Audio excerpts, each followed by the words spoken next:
Subscribe करें और bell दबाएं ताकि कोई खबर रह न जाए।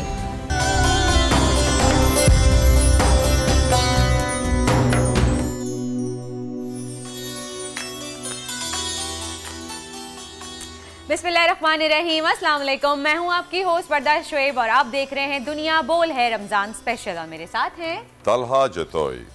वही हुकूमत की तब्दीली को 20 दिन से जायद हो चुके हैं, लेकिन सियासी अनसर्टनिटी अभी तक जू की तू है। जबकि देखा जाए तो पीटीआई मुसलसल अभी भी एक्टिव है और हर मैदान पर नई हुकूमत को बहुत ही टफ टाइम दे रही है, चाहे वो जलसों की शक्ल में हो या फिर आईनी और कवानीन के थ्रू।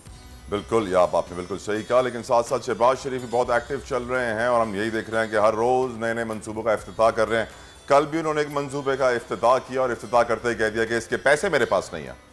इमेजिन करें कि एक वजीर आज़म है मुल्क का जो एक मंसूबे का इफ्तिताह कर रहा है और फ़ौरन से कह देता है कि मेरे पास पैसे नहीं है, और ये कहने के बाद 3 और स्कीम्स अनाउंस कर देता है कि लैपटॉप स्कीम भी दूंगा, मेट्रो बस भी बनाऊंगा कोयटा में, लेकिन जब पहले के ही पैसे नहीं है बाकी 3 के पैसे कहाँ से आए? आपको नहीं लगता कि ये चीज अवाम को एक इम्प्रेस करने के लिए दी जा रही है कि 3 दिन में आपने जो बंद मंसूबा था वो शुरू कर दिया, फिर उसके बाद आप कह रहे हैं कि हमारे पास पैसे नहीं है देने के लिए?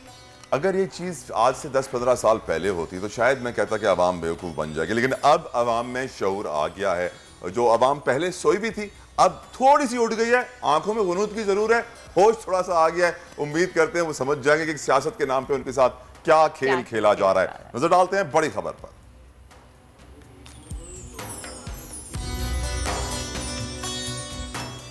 वजीर आला पंजाब की हलफ बर्दारी आखिर कब होगी? मसला संगीन। गवर्नर पंजाब ने हमजा शहबाज का इंतखाब खिलाफ कानून करार दे दिया, सदर को रिपोर्ट भिजवा दी।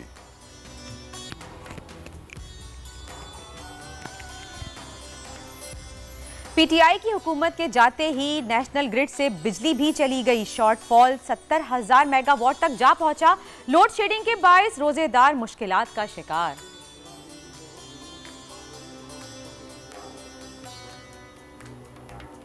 फन पारे ऐसे कि जो देखे दंग रह जाए। पाकिस्तानी आर्टिस्ट राबिया जाकिर की धूम।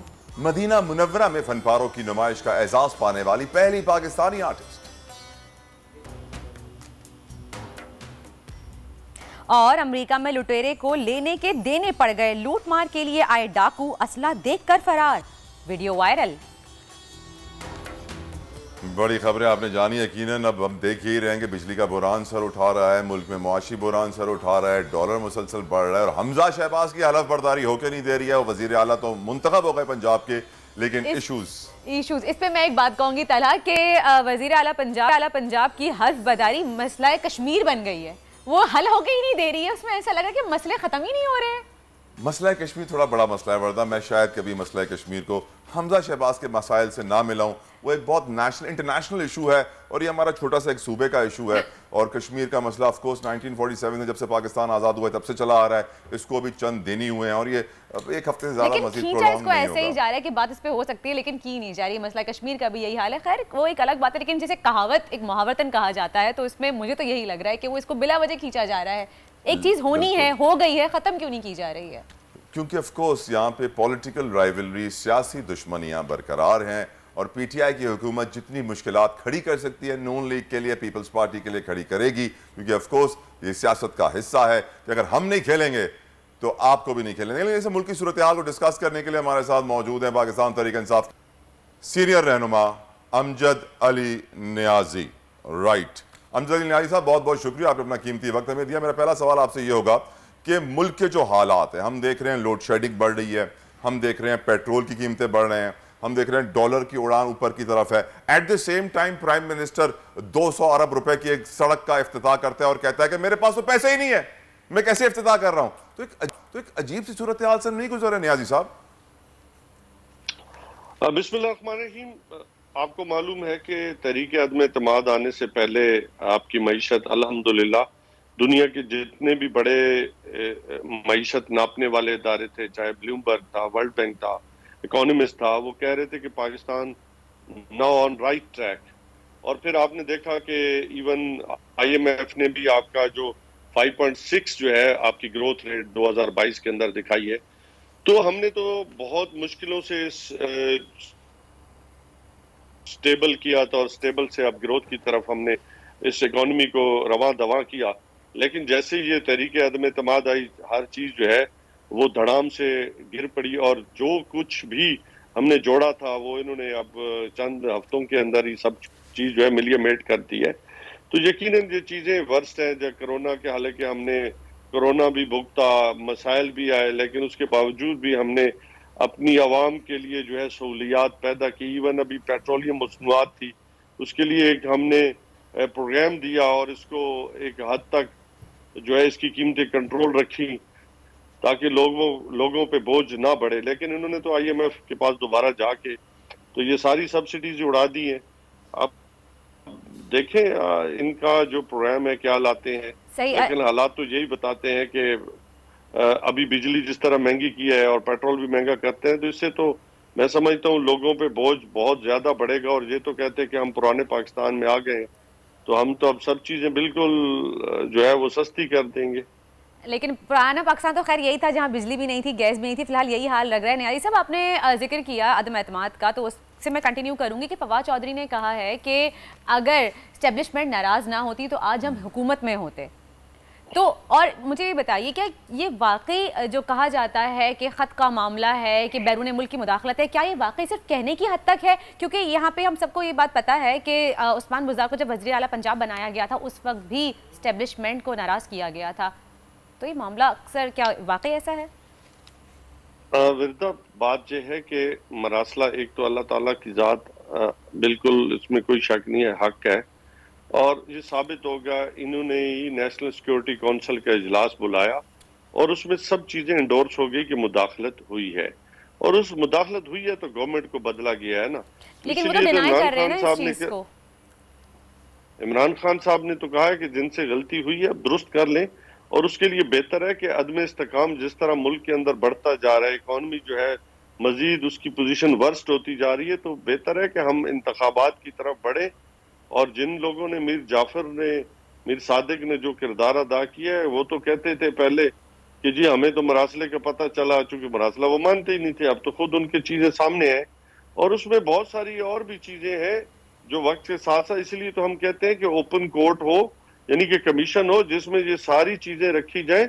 उसमें बहुत सारी चीजें, इवन इमरान खान की जिंदगी को भी खतरा है, इसमें भी कोई दूसरी राय नहीं है।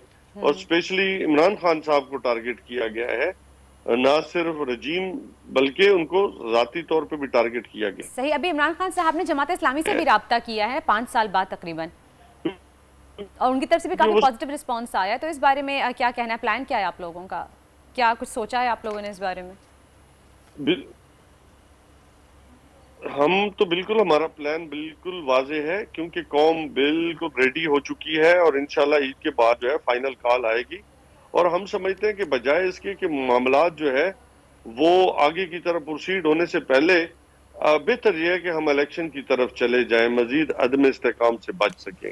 इलेक्शन कब होंगे नियाज़ी साहब? क्या मौजूदा सिपा सालार की मुद्दत मुलाजमत के दौरान आप इलेक्शंस को देख रहे हैं, या नए सिपा सालार की क़यादत में आप इलेक्शंस को देख रहे हैं?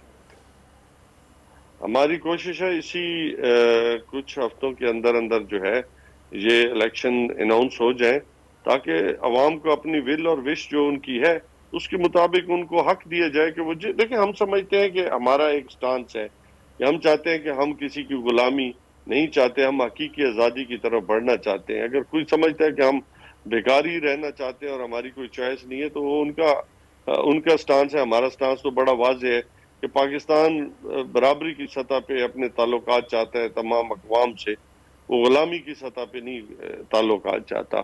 और जो हमारे मफादात हैं खिते के अंदर, हम उसको ज़रूर केटर करना चाहते हैं। हमारी जो पॉलिसी है कि हमें अच्छा लगे, हम अगर किसी को अड्डे नहीं दे सकते न हमें देने चाहिए। अगर पाकिस्तान के मफाद में है कोई भी पॉलिसी, इवन आपका अफगानिस्तान है या रीजन के अंदर और भी मसाइल है, या CPEC है, जिस तरह CPEC अथॉरिटी खत्म की जा रही है, तो ये किसके कहने पे खत्म की जा रही है? ये भी एक सवालिया निशान है। जो पाकिस्तान की तरक्की का जो नया दौर शुरू होने वाला था, उसके बहुत सारे फेज 2 था, किसके कहने पे खत्म की जा रही है नियाज़ी साहब? बता दें, जरा खुल के बोले। तो लाजमी बात है, तो इसमें खोल के तो बोल रहे हैं ना कि अमेरिका ही इन्वॉल्व है। वो चाहता तो इसलिए था कि इमरान खान उनकी बात नहीं मान रहा था, तभी वो रजीम चेंज की बात हुई ना। अगर हम भी गुलामी करते तो हम भी यहाँ गवर्नमेंट में बैठे होते। अन्यायी साहब ये बताइए कि इस रजीम चेंज से पीटीआई को ज्यादा नुकसान हुआ या एस्टैब्लिशमेंट को ज्यादा नुकसान हुआ?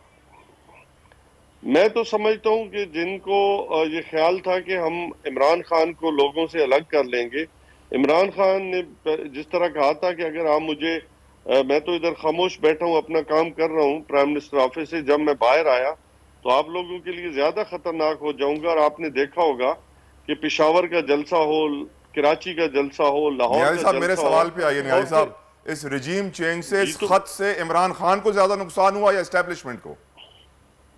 मैं समझता हूँ कि इमरान खान को ज्यादा नुकसान नहीं हुआ, नुकसान तो दूसरी तरफ ही हुआ है।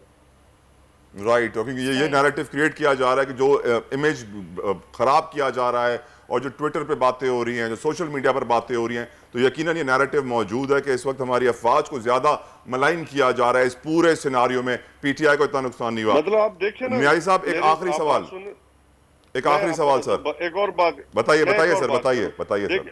देखिए आज बहुत सारी चीजें ऑर्गेनिक हो रही हैं। कुछ ख्याल लोग होंगे ना, हम तो कह रहे हैं, हम तो इदारों के साथ खड़े हैं, लेकिन लोग जो है वो अपने तहफ़्फ़ुज़ात का इजहार कर रहे हैं। लोग समझते हैं कि 12 बजे ऐसा कौन सा वजूहात बनी कि 12 बजे जो है वो अदालतें खुल गई, और ऐसी कौन सी वजूहात बनी कि सारे प्रोसीजर को उड़ा के हाथ पैर बांध के प्रोसीडिंग ऑफ द हाउस और फिर पार्लियामेंट को ही रबर स्टैम्प बना दिया गया। अभी आर्टिकल 63 के ऊपर फाइंडिंग नहीं आ रही, ओपिनियन नहीं आ रही, लेकिन हमजा शहबाज शरीफ के लिए आपको ऑर्डर होता है जी कि आप फौरन के लिए हलफ उठाएं, हालांकि वो भी कानून के मुताबिक नहीं हुआ। गवर्नर साहब ने बिल्कुल साफ लिखा है कि ये जो वोटिंग हुई है वहां पे तो लोटों को भी काउंट किया गया, हालांकि वो नहीं काउंट हो सकते। तो ये बातें तो मतलब आप अवाम देखिए, अवाम के पास जो हर एक बंदे के पास स्मार्टफोन है और वो अब वो इतना नाबलद नहीं रहा, उसको हर चीज का इल्म है। जैसे आप बैठे हैं, पहले जमाने में एक पीटीवी होता था, अब तो बोल भी है, बोल भी अपनी राय का इजहार कर रहे हैं। न्यायी साहब, एक बहुत जरूरी क्वेश्चन है। पेट्रोल बढ़ रहा है, डॉलर बढ़ रहा है, रुपए पे प्रेशर है, कर्जे बढ़ रहे हैं, IMF से लोन मांग रहे हैं, दुनिया के दूसरे फाइनेंशियल इदारों से आप भीख मांग रहे हैं कि हमें मुल्क चलाने के लिए पैसे चाहिए, और हमारा वजीर आजम मंसूबों का इफ्तिताह कर रहा है। इफ्तिताह करते ही कह रहा है कि इस मंसूबे के लिए मेरे पास पैसे नहीं है, फीता मैंने काट दिया है, प्लेट मैंने लगा दिया है, पैसे अल्लाह मुझे देगा, मैं लेकर आऊंगा, फिर आपको दूंगा। मैं ये सोच रहा हूं कि हमारा मुल्क किस डायरेक्शन में जा रहा है मुआशी तौर पे। अगर हम डिफॉल्ट कर गए तो श्रीलंका की मिसाल हमारे सामने है, ना उनके पास पेट्रोल है, ना बिजली है, ना पानी है, ना खाना है, पोर्ट उनका चाइना ले चुका है। हम भी कहीं इसी राह पे तो नहीं जा रहे हैं नियाजी साहब? देखिए, सबसे पहले तो हमने अपनी मईशत का खुद बेड़ा गर्क किया आदम एतमाद ला के, और जो खुद कह रहे हैं ना कि हम बेकारी, हमारी कोई चॉइस नहीं है और अमेरिका के वो दर पे जाएंगे और अमेरिका हमें वो भीख देगा ताकि हम कौम को बता सके, देखो जी अमेरिका हमारा बड़ा दोस्त है, फलां हमारा बड़ा दोस्त है, उसने मुश्किल में हमारी मदद की है। हमें असल में ये दिखाया ये जा रहा है। लेकिन ये जितने भी प्रोजेक्ट्स हैं, आप रिकॉर्ड उठा के लें, मुराद सईद साहब के ये इनिशिएटिव्स थे फेडरल गवर्नमेंट और जनाब इमरान खान साहब की गवर्नमेंट के, तो ये वही प्रोजेक्ट्स हैं जो खान साहब ने स्टार्ट किए हुए थे। अभी ये उन पे दोबारा तख्तियां लगाना, चूंकि फर्ज समझते हैं, पुरानी तख्तियां लगाते रहते हैं, आनिया जानिया, हमेशा 30,000 बुलंदी से भी टेलीफोन हो जाते हैं। आपको भी पता है 30,000 बुलंदी पे तो नेटवर्क ही नहीं होता। बहुत शुक्रिया कि सीनियर रहनुमा हमारे साथ मौजूद है, अपना कीमती वक्त हमें दिया और आपने वाज़ेह कर दिया इस रजीम चेंज से, इस अमेरिका के लेटर से पीटीआई को इतना नुकसान नहीं हुआ जितना हमारी अफवाज को हुआ, जितना उनके इमेज को हुआ। क्योंकि यकीनन हम देख रहे हैं कि सोशल मीडिया पर भी अफवाज के लिए जो ज़बान इस्तेमाल की जा रही है, तारीख में कभी नहीं की गई, चैनल्स पे जो की जा रही है तारीख में कहीं नहीं की गई, और इमरान खान की मकबूलियत और बढ़ गई। लेकिन इमरान खान ने यह भी क्लियर किया है कि मुझसे पहले हमारी आर्मी है, क्योंकि हमारी पाकिस्तानी आर्मी सबसे ज़्यादा ज़रूरी है और हमारे लिए हमें हमेशा उनको सपोर्ट करना चाहिए। हमें कभी भी मैं कहूँगी कि इस तरह के अल्फाज का इस्तेमाल ना करना चाहिए जिससे कि हमारी आर्मी पे कोई सवाल उठे। और लेकिन इससे बढ़कर भी एक बहुत $1 मिलियन क्वेश्चन है मेरे पास तला, आपको पता है वो क्या है? क्योंकि वज़ीर आला पंजाब की हल्फ बर्दारी हो के नहीं दे रही है, तो इस बारे में पूछना चाहूँगी। हमारी एस्ट्रोलॉजिस्ट उनसा शाह हमारे साथ मौजूद है, उनसे पूछेंगे कि आखिर तकरीब की जो हल्फ बर्दारी की तकरीब है वो कब होगी, अप्रैल में होगी, और लेकिन फिर मई के सितारे क्या कहते हैं उनके लिए। जी अस्सलाम वालेकुम। वालेकुम अस्सलाम, मैं बिल्कुल ठीक हूँ। आप कैसी हैं, क्या हाल है? अल्हम्दुलिल्लाह बिल्कुल ठीक ठाक। आप ही मेरे $1 मिलियन क्वेश्चन का आंसर कर दीजिए कि आपके सितारे क्या कहते हैं, कार्ड आपके मुताबिक क्या कहते हैं? देखिए, हमजा शहबाज शरीफ के लिए जो मैंने कार्ड निकाला है वो हैंगमैन का है, और हैंगमैन आपको पता है लटका हुआ है। जैसे हमजा शहबाज जो इस वक्त लटके हुए हैं, सिचुएशन उनकी, तो कार्ड निकला हुआ है कि वो फिलहाल हैंग ही रहेंगे। मुझे ये जो है तकरीब जो है अलबरदारी की जो है और सेरेमनी जो है वो डिले नज़र आ रही है। कोई ना कोई ऐसी सिचुएशन बनेगी, जैसे पेज ऑफ सोर्ड्स का कार्ड है, छोटी मोटी कोई ना कोई इख्तलाफात, कोई कॉन्फ्लिक्ट रहेगा जिसकी वजह से इनकी जो ओथ सेरेमनी है वो डिले होती रहेगी। वो हैंगमैन जो आपके कार्ड में आया है, ओथ सेरेमनी लटकी ही रहेगी, कुछ इसका हल नहीं निकलेगा, अभी तक ऐसे ही रहेगी। और मई में किस तारे कह रहे हैं उनके कि यही चलेगा कंटिन्यू? मुझे लगता है कि आगे जाके हो जाएगा, जैसे वो चाह रहे हैं। एस ऑफ कप्स जो है वो टेम्परेरी बेसिस पे बनते हुए नज़र आ रहे हैं, सीएम बनते हुए नज़र आ रहे हैं। जैसे एस ऑफ कप्स का कार्ड है तो न्यू बिगिनिंग, न्यू स्टार्ट का कार्ड होता है, तो वो जो चाह रहे हैं वो उनकी ख्वाहिश पूरी हो जाएगी। लेकिन ऑब्वियसली जब ये वाटर का कार्ड है तो कार्ड जो स्टेबल नहीं होता, तो टेम्परेरी बेसिस पे वो सीएम बनते हुए नज़र आ रहे हैं।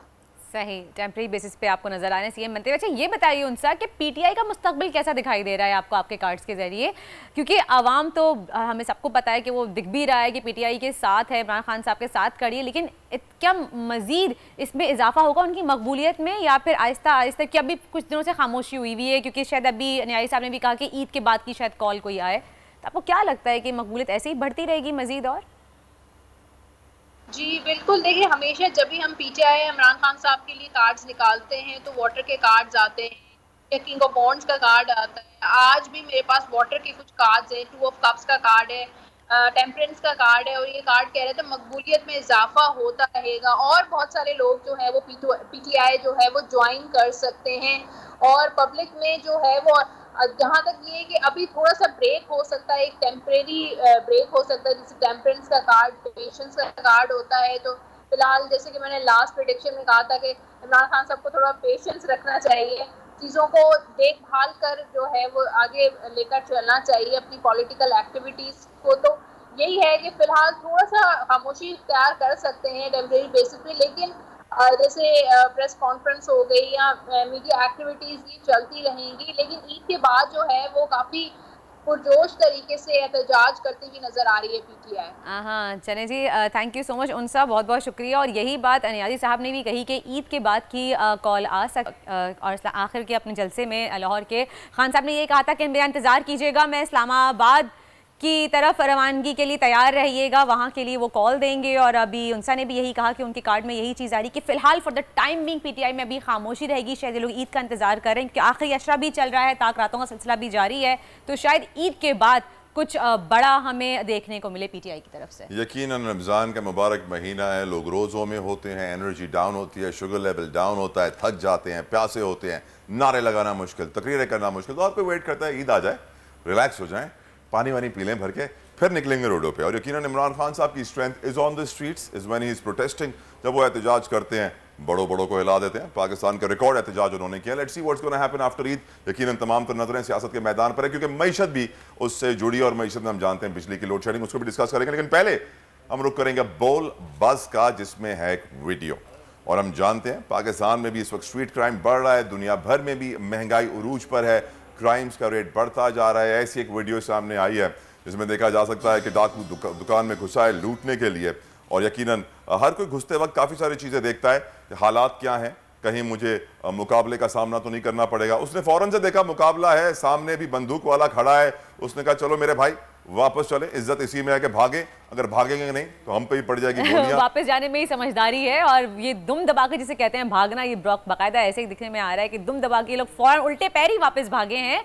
और आप ये देखें, बिल्कुल सही बात है कि हर जगह, हम सिर्फ पाकिस्तान की बात नहीं करें, यहाँ शायद थोड़ा सा ज़्यादा रेशो है, लेकिन मुल्क भर में, दुनिया भर में इस वक्त हम कह सकते हैं, क्योंकि बेरोज़गारी बहुत ज़्यादा बढ़ रही है, महंगाई बहुत ज़्यादा अरूज पर है, इस वजह से इस तरह की लूट मार भी आम हो चुकी है। और सिर्फ पाकिस्तान में नहीं, अभी आपने देखा, ये एक वीडियो भी देखी आपने कि यहाँ यहाँ भी लूटमार के लिए लोग आए थे लेकिन असला देख के वापस भाग गए। एक और वीडियो की तरफ चलते हैं, एक और वीडियो आपको दिखाते हैं। एक और वायरल वीडियो हमारे पास है जिसमें मोबाइल फोन से रिलेटेड कोई ये वीडियो है। आप देख सकते हैं स्क्रीन पे कि मोबाइल फोन की वजह से बड़े हादसा होते हैं। Oh my God! ये आप देख सकते हैं, ये शख्स भी जो था वो देखा ही नहीं इसने कहाँ वॉक कर रहा है और वो घुस गया अंदर। Even though I can't see him using a cell phone, लेकिन वो वॉक करते करते बिल्कुल बेदहानी में, आई थिंक वो बात कर रहे थे फोन पे, शायद हाथ उनका ऐसा लगा कि कुछ कान पे है, कितने मगन हो गए। दोनों हाथ उनके नीचे हैं वर्दा, अगर आप देखें तो दोनों हाथ मुझे उनके फ्री नजर आ रहे हैं। अच्छा दोबारा वीडियो चलेगी तो फिर नजर आई कि वो शायद एक हाथ फोन पकड़ा हुआ है उन्होंने और ये नीचे गए और गाड़ी ने गटर छुपा दिया था तो उनको लगा कि गाड़ी गुजर रही है तो रोड है, गटर यहाँ होगा नहीं, और फौरन से वो गायब हो गए। और सिर्फ पाकिस्तान वो मुल्क नहीं है जहाँ गटरों के ढक्कन नहीं होते, दुनिया के बहुत सारे ऐसे मुल्क हैं, अफ्रीकी ममालिक और दीगर ममालिक, जहाँ पे मैन होल्स नहीं होते, गटर खुले होते हैं और लोग ठक करके नीचे गायब हो जाते हैं। लेकिन हमेशा देखा करें कि आप कहां चल रहे हैं, थिंक बिफोर यू स्पीक, और when you walk also always make sure where you are walking. ये बंदा बेख्याली में कदम बढ़ा रहा था, देख नहीं रहा था मैं कदम कहां बढ़ा रहा हूं, और वो उसका कदम उसको बड़ा महंगा पड़ गया, यकीनन काफी दर्द में होगा।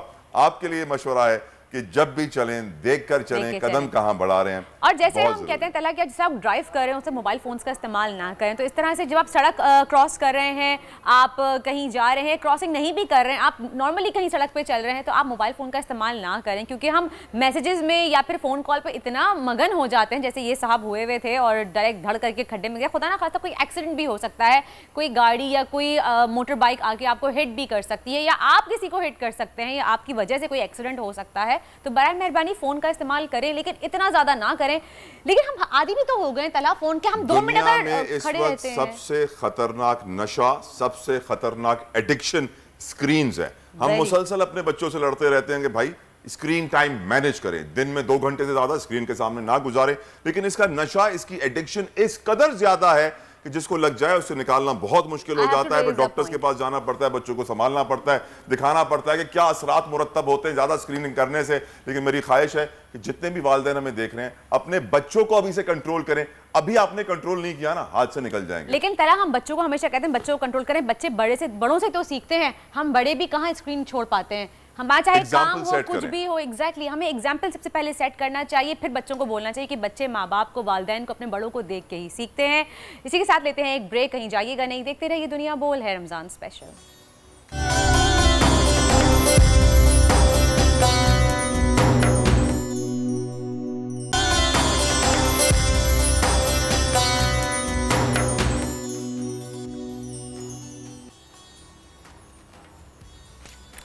Welcome back after the break. आप देख रहे हैं दुनिया बोल है रमजान स्पेशल। बात करते हैं अब कुछ लोड शेडिंग के हवाले से। जी हाँ, लोड शेडिंग के हवाले से हम बात करते हैं कि भाई जैसे ही हम पुराने पाकिस्तान में वापस आए हैं, दोबारा से गैर एलानिया लोड शेडिंग स्टार्ट की कर दी गई है। मुस्तकिल बगैर बताए 4-4, 6-6 घंटे बिजली गायब है। इसी हवाले से आपको एक रिपोर्ट दिखाएंगे और तला हमारे पास न्यूज़ रिपोर्टर भी, उनसे बात कर लेते हैं। जी हाँ, ये भी एक अलमिया है, एक डिलेमा है कि 70 साल से जायद हो गए इस मुल्क को, लेकिन हर बार गर्मियों में हम यही खबर चलाते हैं, बिजली गायब, सर्दियों में खबर चलाते हैं, गैस गायब। हुक्मरान हमेशा यही कहते हैं, ख्वाब खरगोश के मजे लेते रहो, क्या जरूरत है एक्शन करने की, काम करने की। दिलासे देंगे, लॉलीपॉप देंगे, वादे करेंगे जो कभी वफा नहीं होंगे, और अवाम हमेशा उन्हीं को वोट देंगे और बोलेंगे वाह यही है हमारा लीडर, और मुश्किलात का शिकार रहेंगे और फिर एक दूसरे की शक्लें देखेंगे। अब क्या करें, अब क्या करें, जनरेटर खरीद के लाओ, तेल डालो, पेट्रोल खरीदो महंगा और फिर मुंह दो। जानेंगे अपने नुमाइंदे अमजद खान खानी से लेटेस्ट अपडेट्स क्या हैं। अमजद बताइए, इतनी लोड शेडिंग हो रही है, पारा भी मुसलसल बढ़ रहा है, लोग किस तरह मुकाबला कर रहे हैं? अतला देखें, कराची के शहरी तो इस हवाले से जो बिजली की लोड शेडिंग है, लगता यूँ है कि जो है हुक्मरानों के और जो इदारे हैं उनके निशाने पर हैं। अफ्तार का वक्त हो या सहरी का वक्त हो, कराची के मुख्तलिफ इलाकों में बिजली गायब है। बाकायदा एलानिया तौर पर जो है कि इलेक्ट्रिक की जानिब से मुख्तलिफ इलाकों में लोड शेडिंग की जा रही है। लोड शेडिंग का दौरानिया मुख्तलिफ इलाकों में अब 16 घंटे तक पहुँच गया। आपको हैरत होगी कि कराची शहर के अंदर 16 घंटे की लोड शेडिंग की जा रही है। मैं इस वक्त गुलिस्तान जौहर के इलाके से मुत्तसिल है, ये पहलवान कोट और गुलिस्तान जौहर का ये इलाका है। कई घंटे जो है वो बिजली की लोड शेडिंग जारी है। यहाँ के मकीनों ने खुद के इलेक्ट्रिक के मैसेजेस मुझे दिखाएंगे जिनमें उन्होंने एलानिया लोड शेडिंग का ऐलान किया हुआ। कुछ लोग हमारे साथ मौजूद हैं यहाँ के रिहायशी, इनसे पूछते हैं भाई कितने घंटे और क्या कहते हैं इलेक्ट्रिक। इधर शहरी के टाइम भी जाता है 4-4 घंटे, अफ्तार के टाइम भी 8-8, 12-12 घंटे नहीं होता है, 16 घंटे भी बिजली नहीं होता है। हम लोग केसी के दफ्तर में जाते हैं, कंप्लेन करते हैं, वो बोलते हैं बिलिंग शार्ट है। बेटा तसदुब के वक्त पे हम लोगों ने सारे बिल क्लियर कर दिए थे। 90% बिल भरे हुए, 10% शार्ट है, उसमें हमारे बिजली नहीं होती है। इधर बिजली का बहुत जुल्म कर रहे हैं हमारे साथ, और उसमें अफ्तार के टाइम भी नहीं होती है और अफ्तारी के टाइम भी नहीं होती है बिजली। बिल्कुल, ये शहरी हमारे साथ तस्दीक कर रहे थे इस बात की कि अफ्तार और सहर के जो औकात हैं और उन औकात में जो बिजली की लोड शेडिंग है एलानी और गैर अमजद, आपकी के इलेक्ट्रिक के नुमाइंदगान से भी बात हुई होगी, उनका क्या कहना है, क्या वजूहत है लोड शेडिंग की? सर्कुलर डेट है, तेल नहीं है उनके पास प्लांट चलाने के लिए, मेंटेनेंस हो रही है, क्या रीजन दे रहे हैं? तलब और रसद की कमी का रोना रोते हैं। पूरे मुल्क में जो है 21,500 मेगावाट की जो है वो तलब है। जो ज़रूरियात हैं पाकिस्तान की वो 21,500 मेगावाट की ज़रूरियात हैं, लेकिन बदकिस्मती ये है कि 15,000 से ज़ायद जो मेगावाट है बिजली, सिर्फ 15,000 से कुछ ऊपर जो है वो बिजली जनरेट की जा रही है, यानी 6 से 7,000 का जो शॉर्टफॉल है वो इस वक्त मौजूद है मुल्क में, जिससे जो शहर हैं वो मुतासिर हैं, गांव देहात है वो भी मुतासिर है। कराची जैसा बड़ा इकनॉमिक जो हब है वो 12 घंटे से 16 घंटे तक की लोड शेडिंग बर्दाश्त कर रहा है। तो सूरत हाल ये हुक्मरानों को देखना होगा कि ये नया पाकिस्तान से जैसे ही पुराने पाकिस्तान में दाखिल हुए हैं तो ये बिजली का बहरान क्यों आया है, ये हुक्मरानों को सोचना होगा और इस सारे मामले को देखना होगा। बहुत शुक्रिया अमजद गायम खानी हमें अपडेट कर रहे थे। वर्दा, जो बड़े अफसोस की बात वो ये है कि जब Karachi electric supply corporation KESC को प्राइवेटाइज किया गया था KE में, कराची इलेक्ट्रिक में, तो उस वक्त बड़े वादे किए गए थे कि हम इतनी बिजली बनाएंगे, हम इतने प्लांट लगाएंगे। कराची से ये जो पुराना फरसूदा बोसीदा डिस्ट्रीब्यूशन का निज़ाम है, क्योंकि प्रॉब्लम ये भी है कि 25% बिजली डिस्ट्रीब्यूशन लॉसेस में चली जाती है, कि निज़ाम इतना पुराना है कि बिजली प्रोवाइड करते करते बिजली गायब हो जाती है, चोरी हो जाती है, मालूम नहीं पड़ता कहाँ जाती है। तो ना पुराने निज़ाम को बेहतर करना है, ना डिस्ट्रीब्यूशन के लॉसेस को कवर करना है, ना नई बिजली पैदा करनी है, ना नए प्लांट्स क्रिएट करने हैं, ना आपको अल्टरनेट एनर्जी की तरफ जाना है। आप पैसे कमा रहे हैं पाकिस्तान के शहरों, तो खासतौर पे कराची जो कि 2 करोड़ से ज्यादा की आबादी का शहर है, दुनिया के कई मुल्कों से बड़ा ये हमारा शहर है, वाहिद मेट्रोपॉलिटन सिटी है, वाहिद तिजारती दारुल खिलाफा है, फाइनेंशियल हेड होने के बावजूद, पोर्ट सिटी होने के बावजूद जिस तरीके से इसको लावारिस छोड़ा हुआ है, ऐसे कराची कब तक चलेगा? कि इलेक्ट्रिक को भी अपनी परफॉर्मेंस बेहतर करनी पड़ेगी, और लोगों को जो मुश्किलात डाली जा रही हैं गर्मी के मौसम में, रमजान के मुबारक महीने में, नहीं सोचा जाता कि इफ्तारी है, सहरी है, बच्चे स्कूल जा रहे हैं, कब बिजली जानी चाहिए, कब नहीं जानी चाहिए, अनाउंस कर दे, एटलीस्ट अगलों को प्रिपेयर कर देंगे इस टाइम पे बिजली नहीं होगी, नहीं बस बिजली बंद कर दें, अवाम जाने उनका काम जाने, खुद जाएं जनरेटर ले, खुद जाएं पेट्रोल लें, वर्दा, और they don't care a bit about the people लेकिन तलहा कुछ लोग कहीं कुछ इलाकों में अनाउंस भी किया जा रहा है, और लेकिन 12-12, 16-16 घंटे की बिजली जा रही है इस लाइन पे, लाइक बहुत ज़्यादा है। यानी कि ये तो पूरा रमज़ान सियासत की नज़र हो चुका है। कहीं एक सवाल ये बहुत बड़ा है, कहीं ऐसा तो नहीं कि नई हुकूमत ने आके आवाम को किसी और जगह लगाने के लिए कि भाई वो अपने परेशानियों में मुब्तला रहें, सियासत में ज़्यादा ना पड़ें। एक ये भी सवाल है कहीं इस वजह से लोड शेडिंग और गैस की लोड शेडिंग नहीं की जा रही कि भाई लोग इसी में परेशान हैं, बाकी अल्लाह खैर सल्ला। शायद यही वजह है वर्दा कि जब वजीर आजम शहबाज शरीफ अभी लखपत जेल गए तो उन्होंने जुडिशल रिफॉर्म्स की बात नहीं की, जेल रिफॉर्म्स की बात की। खैर आगे बढ़ते हैं और आपको मिलवाते हैं पाकिस्तान के एक टैलेंट से कि पाकिस्तान में टैलेंट की कमी तो बिल्कुल भी नहीं है, लेकिन मुख्तलिफ खेलों में हमारे बहुत से नौजवान प्लेयर्स मुस्तकिल नज़रअंदाज किए जा रहे हैं। एक ऐसे ही नौजवान मोहम्मद अम्मार से आपको मिलवाते हैं जो 2008 से अब तक मार्शल आर्ट जुडोस्टो के मुस्तकिल चैंपियन हैं। उनकी आप बीती क्या है, इस हवाले से भी गुफ्तगू करेंगे। मोहम्मद अम्मार इस वक्त हमारे साथ मौजूद है। अम्मार, ये बताइए कि आपने यकीनन बड़े बड़े मुकाबले जीते हैं, नेशनल चैंपियनशिप जुजित्सु की जीती है, इंटरनेशनल मुकाबले में आप जा रहे हैं, क्यों आपको स्पॉन्सर नहीं मिलते, क्या वजह है, आप क्या समझते हैं? सर, स्पॉन्सर ना मिलने की वजह तो मैं नहीं बता सकता, लेकिन मैं ये बता सकता हूँ कि मैंने सिर्फ नेशनल चैम्पियनशिप नहीं जीती है, मैंने वर्ल्ड चैम्पियनशिप का सिल्वर मेडल भी जीता हुआ है 2015 में, और Asian indoor and martial art games का सिल्वर मेडलिस्ट हूँ। 2014 में मैं एशियन बीच गेम्स का गोल्ड मेडलिस्ट भी रहा हूँ। लेकिन उसके बावजूद मतलब मार्शल आर्टिस्ट को पाकिस्तान में इतनी पजीराई नहीं मिलती जितनी कि दूसरे अदर स्पोर्ट्स हैं, जिसमें क्रिकेट है, क्रिकेट ही है एक तो फ़िलहाल तो वाहिद स्पोर्ट्स जो पाकिस्तान में जिसको पजीराई मिल रही है, और लोग जो है ना देख भी रहे हैं, उसमें इंटरेस्ट भी ले रहे हैं। लेकिन मार्शल आर्ट का इंटरेस्ट ना लेना, बेसिकली तो असल वजह जो ये है वो ये है कि पाकिस्तान में लोगों का मार्शल आर्ट की तरफ इंटरेस्ट नहीं है। इंटरेस्ट ना होने की वजह यही है कि हमारे पास जो टैलेंट है, जो कि मेडल होल्डर्स हैं, जो कि जीत कर आ रहे हैं इंटरनेशनल और नेशनल चैम्पियनशिप्स में, उनको प्रमोशन नहीं मिल रही है, वो हाईलाइशन नहीं मिल रही है, जिसकी वजह से लोगों में इंटरेस्ट नहीं पैदा हो रहा। जाहिर है अगर मैं अपनी फैमिली में एक वाहिद मैं नेशनल प्लेयर हूँ, इंटरनेशनल प्लेयर हूँ, मुझे देख के अब वो जब वो देखते हैं कि यार मैं इतने बड़े प्लेटफॉर्म पे खेलने के बाद मैं वो पजीराई नहीं हासिल कर पा रहा, तो मेरे जो आने वाली जनरेशन, मेरे जो ख़ानदान में, मेरे आस पड़ोस में जो लोग हैं, वो मुझे देख के क्या इंस्पिरेशन हासिल करेंगे। तो बस ये वजह है। लेकिन हमारा एक मेरा सवाल और बनता है यहाँ पे, देखें दुनिया भर में हम देख रहे हैं UFC का बड़ा ट्रेंड आ गया है, MMA मिक्स मार्शल आर्ट्स का जब भी जिक्र आता है तो हमें वो केज फाइट का तस्वुर आता है कि वो ग्राउंड फाइट हो रही होगी, केज बना हुआ होगा।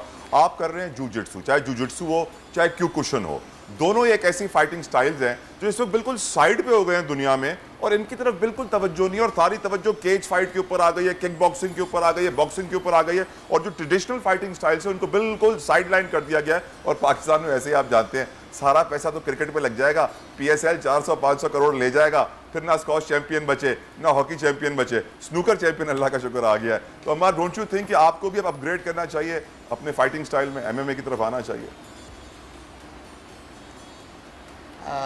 सर मैं बेसिकली MMA की तरफ भी आ रहा हूं, और MMA के मेरे जो टीम मेंबर्स हैं वो भी MMA की तरफ आ रहे हैं। लेकिन मैं आपको ये बताता चलूं कि ये जो MMA जो बेस करता है ना, वो जुजिट्सो पे बेस करता है। जुजिट्सो इसका बेसिक स्टाइल है।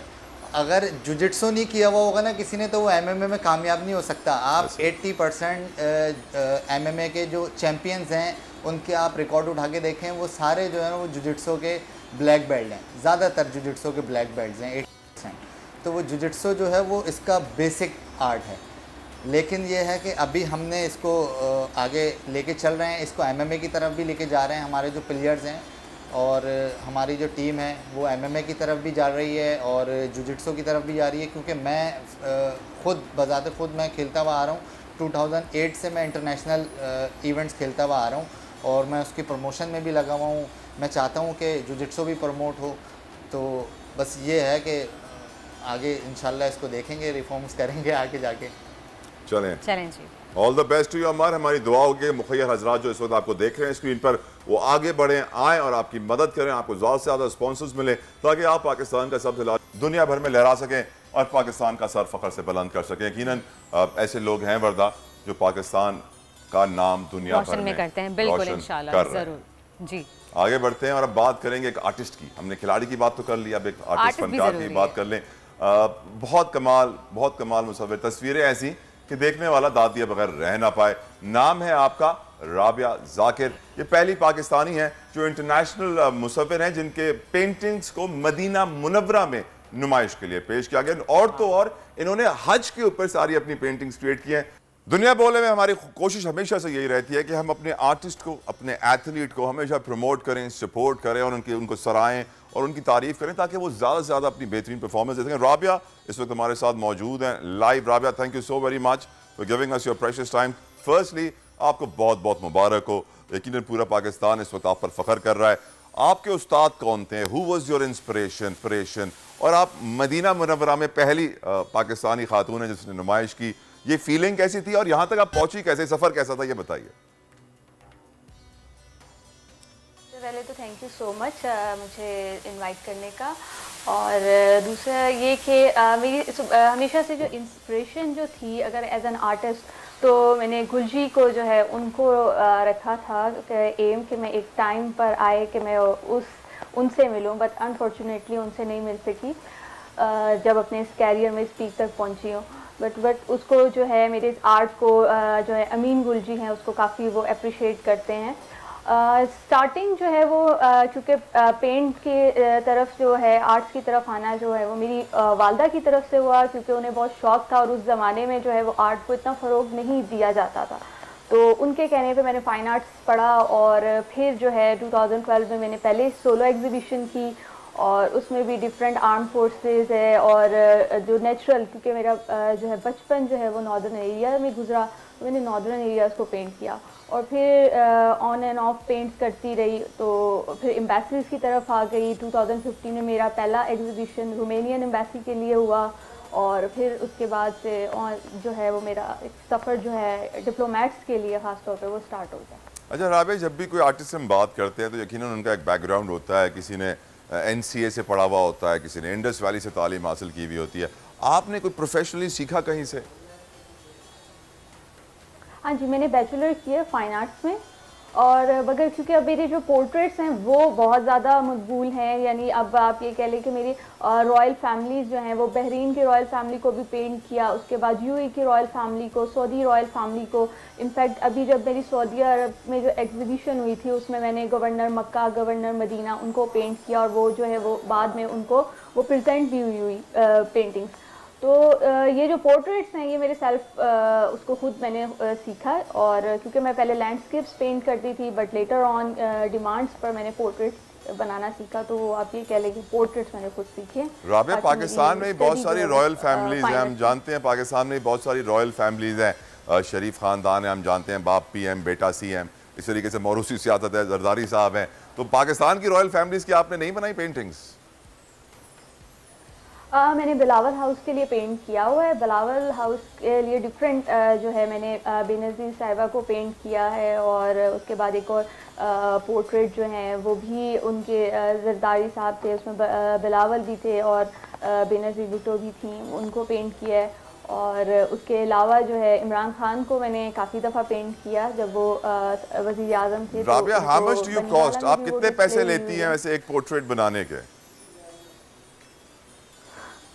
ये काफ़ी मुश्किल सवाल है, बट मेरी मैक्सिमम जो मिनिमम आप कह लें पेंटिंग्स जो है वो मेरी 25 to 35,000 से स्टार्ट होती है। चलें, इतना तो हक बनता है किसी भी आर्टिस्ट का, लेकिन आई एम श्योर जब भी आप किसी से 25-30 हज़ार रुपये का मुतालबा करती होंगी कि मैंने इतनी मुश्किल से इतने दिन लगा के, इतना टाइम लगा के, इतनी मेहनत करके पेंटिंग तैयार की है, तो लोग फिर ही बोलते हैं कि कम करो कम करो। क्योंकि हमारे मुल्क में आपको मालूम है लोगों को आदत है एक बार्गेनिंग करने की, और वो ऑफकोर्स टैलेंट नहीं देखते हैं, मेहनत नहीं देखते हैं, फाइनल रिजल्ट देके बस पैसे कम कराने की कोशिश करते हैं। आपकी नज़र में राबिया, पाकिस्तानी आर्टिस्ट को प्रमोट करने के लिए मीडिया को क्या करना चाहिए, गवर्नमेंट को क्या करना चाहिए, लोगों को क्या करना चाहिए?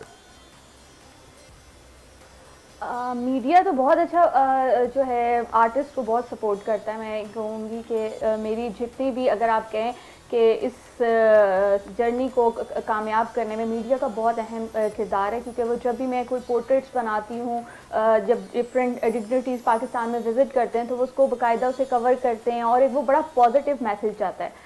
और अगर आप गवर्नमेंट का के लिहाज से देखें तो गवर्नमेंट चाहे वो मैंने जो है वो नून लीग के लिए भी काम किया हुआ है, उनके दौरे हुकूमत में पीपल्स पार्टी के लिए भी काम किया हुआ है, और PTI के लिए भी काम किया हुआ है। तो इन तीनों जो है उसमें जो है वो आर्ट को बहुत कम फोकस किया जाता है। हालांकि अगर आप कोई भी मुल्क में बैरून मुल्क से हमारे मुल्क में आते हैं तो जो सकाफ़त और आर्ट है उसको सबसे पहले जो है वो मुताला करते हैं कि हमारे तौर तरीके क्या हैं, और आर्ट उसका मेन जो है सब्जेक्ट होता है। बट अनफॉर्चुनेटली इस पे बिल्कुल फोकस नहीं किया जाता। पाकिस्तानी जो हमारी कौम है उसको भी आर्ट का इतनी नो हाउ नहीं है कि पेंटिंग क्या है और उसकी वैल्यू क्या है, तो उसकी आगाही होनी चाहिए। एक प्रॉपर इंस्टीट्यूट्स जो हैं, ठीक है, वो भी हैं हमारे पास कॉलेजेस, मगर वो कॉलेजेस की आप कह लें कि उसमें फ़ीस इतनी है, आर्ट मटेरियल इतने एक्सपेंसिव है कि आम लोग जो है उस तरफ आते नहीं है। अच्छा राबिया, एक और इम्पोर्टेंट क्वेश्चन। राबिया, आपने बड़ा अच्छा पॉइंट रेज कर दिया। ये जो आर्ट मटेरियल का आपने वर्ड यूज किया,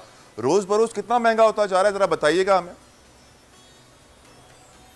आप कह लें कि अगर एक पेंटिंग जो है अगर वो 20,000 में तैयार होती है तो उसका 50% जो है वो आर्ट कॉस्ट होती है उसकी, एक पेंटिंग की।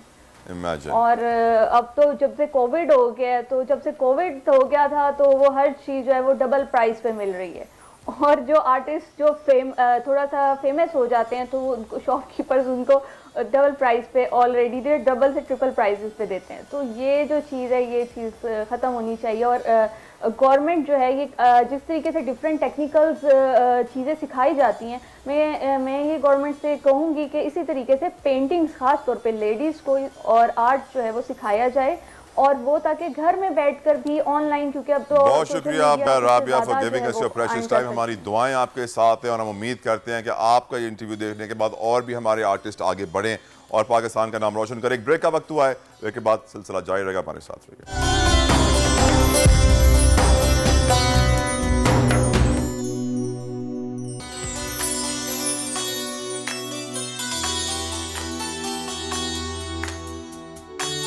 This segment is brought to you by Dalda लाया इस रमजान, ज्यादा बरकत ज्यादा बचत। डालडा।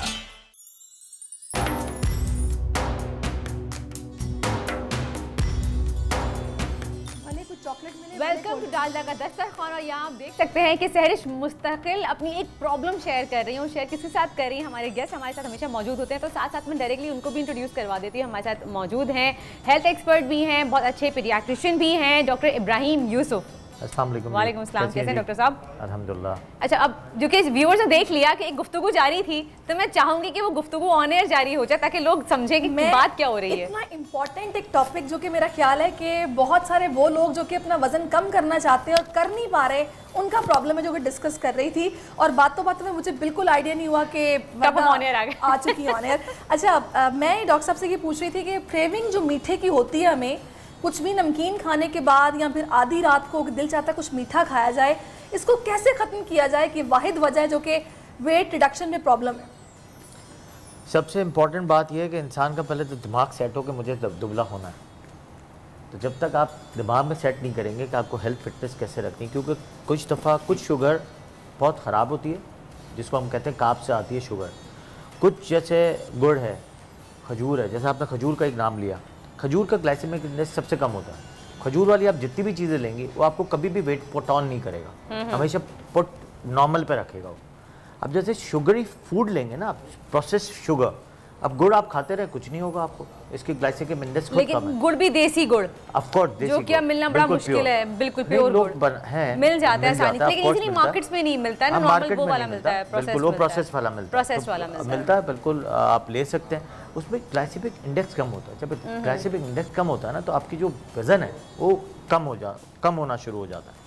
दूसरा, आपको सबसे इम्पॉर्टेंट बात, शुगर इतनी खतरनाक नहीं होती जितनी कार्ब्स लेके, कार्ब्स को आप कम कर, कार्ब्स को लेते हैं और कार्ब्स जो शुगर में कन्वर्ट जब होता है तब वो आपको प्रॉब्लम करता है। जब आपकी जो डाइट है वो आपको इन्हांस करती है, अंदर से आपके हार्मोन्स जो इन्हांस होके आपको भूख और क्रेव करता है और क्रेविंग होती है। अच्छा, जितना आप जूस पीते हैं, जितना आप कोल्ड ड्रिंक्स पीते हैं, सोडा लेते हैं, आपकी क्रेविंग बढ़ती है। अच्छा, जितनी आप कड़वी चीज़ लेते हैं या कितनी आप खट्टी चीज़ लेते हैं तो आपकी क्रेविंग थोड़ी सी कम हो जाती है। तो अगर आप मीठे को थोड़ा सा अपने उससे खजूर पे कन्वर्ट कर दें या गुड़ पे कर लें, जैसे आपने खजूर का नाम लिया, बहुत अच्छा नाम लिया। हम डायबिटीज़ में कहते हैं कि खजूर आप खाते रहें, खजूर 4 खाएं, कुछ नहीं फर्क पड़ा, क्योंकि ग्लाइसेमिक इंडेक्स इसका कम है। तो लोग मना भी नहीं करते हैं और लोग कहते हैं खजूर खाने से फ़ायदा होगा, नुकसान नहीं होगा। आपके जो मिनरल्स हैं वो भी ज़्यादा हैं और साथ में आपके जो आयरन है वो बहुत अच्छा है, तो आप उससे आपको बहुत फ़ायदा मिलता है उससे। सही, ठीक है डॉक्टर साहब। अच्छा जी, अब हम बताते हैं कि हम आज क्या बनाने जा रहे हैं। और आज मैं नहीं बनाऊंगी, आज मैंने पहले ही सोचा था, आज मैं सहरिश से बनवाऊंगी, क्योंकि सहरिश है मीठे की शौकीन। जब ये दिल से मीठा बनाएंगे तो हम भी देखेंगे कि मीठे में क्या जायका आया, क्योंकि कहते हैं कि जब कोई चीज़ आप दिल से बनाते हैं तो उसमें ऑटोमेटिकली जायका। रेसिपी आप बताएंगे? रेसिपी मैं बताऊंगी, लेकिन रेसिपी बहुत आसान है। आप कहें मेरी रेसिपी नहीं है, थोड़ा सा मैं उसमें भी एक ट्विस्ट कर रही हूँ। एक्चुअल रेसिपी है मेहरान की, क्योंकि हम यूज़ करेंगे मेहरान का फिरनी मिक्स, और फिरनी मिक्स से हम बनाएंगे आज कैरमल फिरनी। कैरमल फिरनी आपने मेरा नहीं ख्याल पहले कभी खाई होगी, मैं भी फर्स्ट टाइम सुन रही हूँ। जी, कैरमल फिरनी हम खाएंगे, जो कि मैं बनाऊंगी मेहरान के फिरनी मिक्स से। आपको इसके लिए एक पैकेट चाहिए होगा। अब आप एक काम कीजिए सहरिश, आप 1 लीटर दूध हमारे पास मौजूद है, आप इसको बॉईल करने के लिए रख दीजिए। फिर मैं बताऊंगी कि हम कैरमल कैसे बनाएंगे, वो भी सहरिश ही बनाएंगी। अच्छा, मेहरान के बारे में बताती चलूँ आपको कि मेहरान की जो डिज़र्ट रेंज है, मैंने आपको पहले बताया, इनकी स्ट्रेट स्पाइस की भी रेंज है, इनकी स्पाइस मिक्स की भी रेंज है। स्ट्रेट स्पाइसेस में नमक, मिर्च, हल्दी, धनिया आ जाता है। और उसके बाद इनकी जो कोरमा मसाला है, कुन्ना मसाला है, कीमा मसाला है, उसकी भी बहुत बड़ी रेंज है। प्लस फिर सॉसेज इनके हैं, उसकी बहुत बड़ी रेंज है। और साथ ही मीठा, मेहरान के मीठे की बहुत बड़ी एक वसी रेंज है। ये फिरनी मिक्स है, खीर भी होती है इसमें, दूध दुलारी भी है, फालूदा भी है, वो भी देखा है, जैसे कहते हैं ना वो क्या, शाही टुकड़े अभी बनाए थे हमने शाही टुकड़े। तो जब सुमैया थी तो हमने शाही टुकड़े लजानिया बनाया था, और मैंने सुना है बहुत मजे का बना था। तो यहाँ पे जो सब कैमरामैन भाई खड़े हैं उन्होंने गवाही दी है, सबके चेहरों पे स्माइल आ गई है खा के कि हाँ खाया था, अच्छा था ना, आप बोल सकते हैं बहुत अच्छा था। आवाज नहीं आई, मैं वैसे आप खाना अच्छा बनाती हैं। अरे thank you so much doctor साहब, तो खाया हुआ है। हाँ, इन्होंने खाया हुआ, जो सारे हमारे दोस्त हैं पुराने खाने वाले, उन्होंने खाया हुआ है। अच्छा जी, इसमें सबसे अच्छी बात ये है कि मेहरान के आप फीडनी मिक्स यूज़ करें, खीर यूज़ करें, शाही टुकड़े यूज़ करें, आपको इसमें चीनी, इलायची पाउडर, कोई एक्स्ट्रा लवाज़मात ऐड करने की ज़रूरत नहीं है। इनफैक्ट के ड्राई फ्रूट्स तक इसमें मौजूद होते हैं और बहुत ही हाई क्वालिटी के ड्राई फ्रूट्स में ऐड किए जाते हैं। इसमें हम कुछ ऐसा कर सकते हैं कि से सपोज अगर मैं मीठा बहुत ज़्यादा नहीं पसंद करती, कम करती हूँ, तो फिर हम इसकी क्वांटिटी को कम डालेंगे? नहीं। अच्छा, पहली बात तो ये कि मेहरान के जितने भी डिज़र्ट मिक्स हैं उसमें बहुत ही दरमियाना मीठा होता है, ठीक है। जो लोग दरमियाना, अगर जो बहुत एक्स्ट्रा मीठा पसंद करते हैं वो ऐड ऑन कर सकते हैं, लेकिन ये बहुत ही बैलेंस्ड मीठा होता है, इसमें तो एक्स्ट्रा आपको कुछ करने की ज़रूरत नहीं है। कि रेसिपी ऐसी है कि 1 लीटर दूध में आप 1 पैकेट मेहरान फीडनी मिक्स का डाल दीजिए, आप इसमें ऐड कीजिए और फिर मैं आपको बताती हूँ कि हम कैरेमल कैसे बनाएंगे। जी, आप खोल के इसको डालिए और फिर मैं आपको बताऊँगी कि हम कैसे बनाएंगे कैरेमल सॉस, ताकि हम इसमें ऐड करें। और दूसरी बात मैं आपको बताती चलूँ कि हम रमज़ान के ऑलरेडी आखिरी अशर में पहुंच चुके हैं, ईद भी करीब है, तो हमारी तरफ से आप लोगों के लिए ईदी भी है, बल्कि फोटाइल के गिफ्ट हैम्पर्स ही मौजूद है हमारे पास। जो हमें लाइव कॉल्स करते हैं लोग, वो लाइव कॉल करते रहिए और हम कुछ सवाल पूछेंगे उनसे, हम उनसे गुफ्तगू करेंगे उसके बारे में, वो हमें बताएं और फिर कुरानदाजी के जरिए आप फोटाइल के गिफ्ट हैम्पर्स जीत सकते हैं। तो हाँ, तो डॉक्टर साहब के पास चलते हैं। डॉक्टर साहब, मुझे बताइएगा कि रमज़ान में स्पेशली बच्चे बहुत शौकीन होते हैं रोज़े रखने के लिए, लेकिन जो कुछ घर के बड़े होते हैं वो कहते हैं कि नहीं अभी रोज़ा मत रखो, हालांकि उम्र हो चुकी होती है, लेकिन फिर भी कहा जाता है कि नहीं, बहुत छोटे हैं, अभी स्कूल जाएंगे, बच्चे हैं, डिहाइड्रेट ना हो जाएं, खेल कूद करते हैं, रोज़ा लगेगा या तबीयत ख़राब हो जाएगी। तो बच्चों को रोज़ा कब से रखना चाहिए, यानी कि कैसे रखना चाहिए? जब भी फास्ट आप करते हैं आपके केमिकल बॉन्डिंग और इम्यूनिटी इम्प्रूव होती है।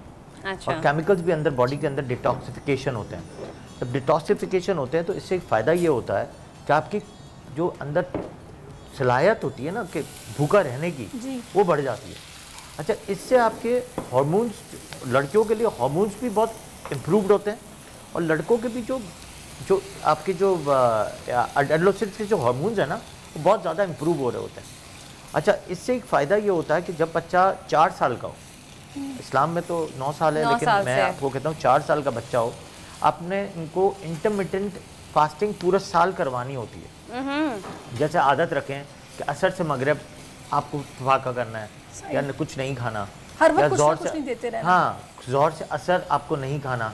तो ये घर का ही प्रोटोकॉल्स होता है। जैसे माँ अगर बैठी है घर पे, तो माँ सबसे इम्पोर्टेंट टीचर्स होती है। मेरे लिए सबसे ज़्यादा इम्पोर्टेंट होता है कि हाउस वाइफ जो होती हैं वो ज़्यादा बेहतर तरीके से बच्चों को निगहदाश्त और परवरिश करती हैं। बिल्कुल। तो उनको थोड़ा सा एक टिप दे दूँ कि अगर फ़र्ज़ करें कि अगर इनको आप 4 से 5 तक या 4 पहले शुरू में 2 घंटे आपको कुछ नहीं देना है, फिर इसके बाद अगर असर से मगरिब नहीं देना, ज़ोहर से असर नहीं देना, फिर बढ़ाते हुए ज़ोहर से मगरिब तक नहीं देना, तो इससे बच्चा आहिस्ता आहिस्ता उस आदत पे आ जाता है।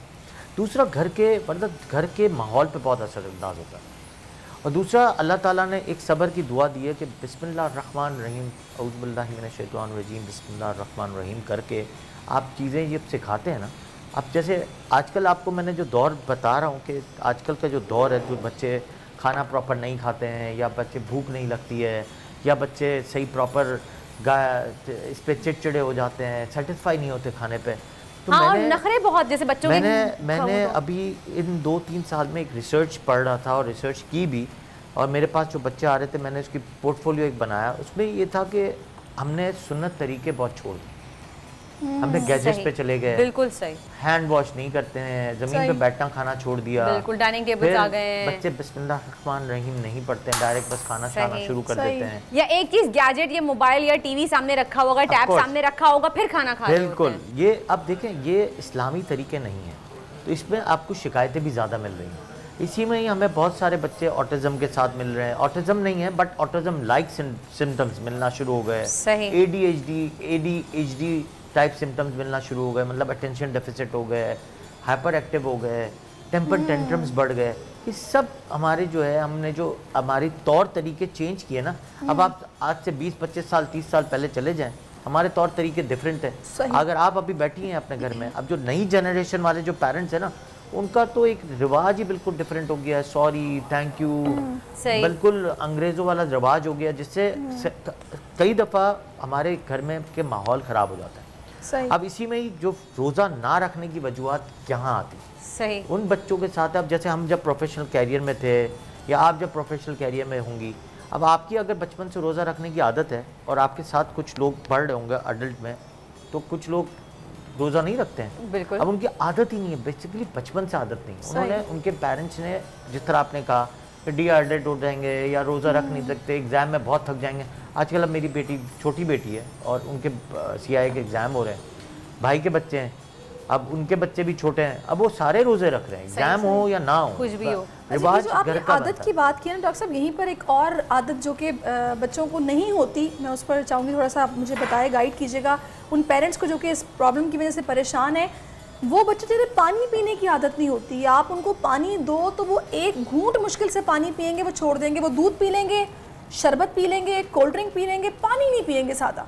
एक्चुअली होता ये है कि जब बच्चा 4 महीने का होता है तो उन पेरेंट्स के लिए बड़ी ज़बरदस्त एडवाइस ये है कि आप ये बाहर के जो जूसेस हैं उनसे बच्चों को आप दूर रखें। उसमें जो आपके प्रिजर्वेटिव्स हैं, कुछ ऐसे सिट्रिक एसिड और होते हैं, उसमें टेस्ट बड्स आपके जो है ना ख़राब कर देते हैं।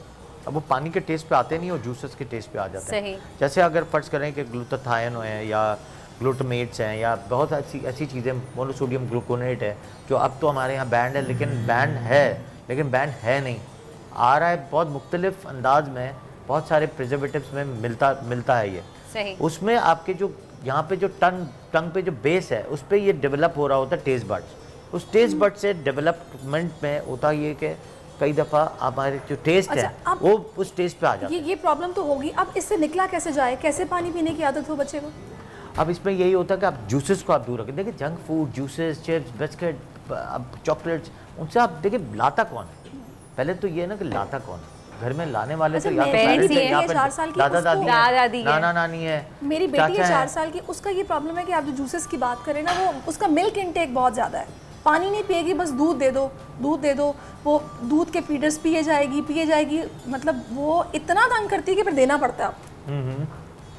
हाँ, तो ये दूध आपके देखें, एक ही बात हो गई। अब ये होता क्या है कि आपने दूध दिया, अब दूध का टेस्ट इसको लगा हुआ है, इसको पानी का टेस्ट नहीं है। अब दूध का टेस्ट ख़त्म करवाने के लिए ये होता है कि दूध को आपको कम कराना है, या उसी बॉटल में आपने जो क्वांटिटी ऑफ दूध जो है कम कर देनी है, पानी की क्वांटिटी बढ़ा देनी है।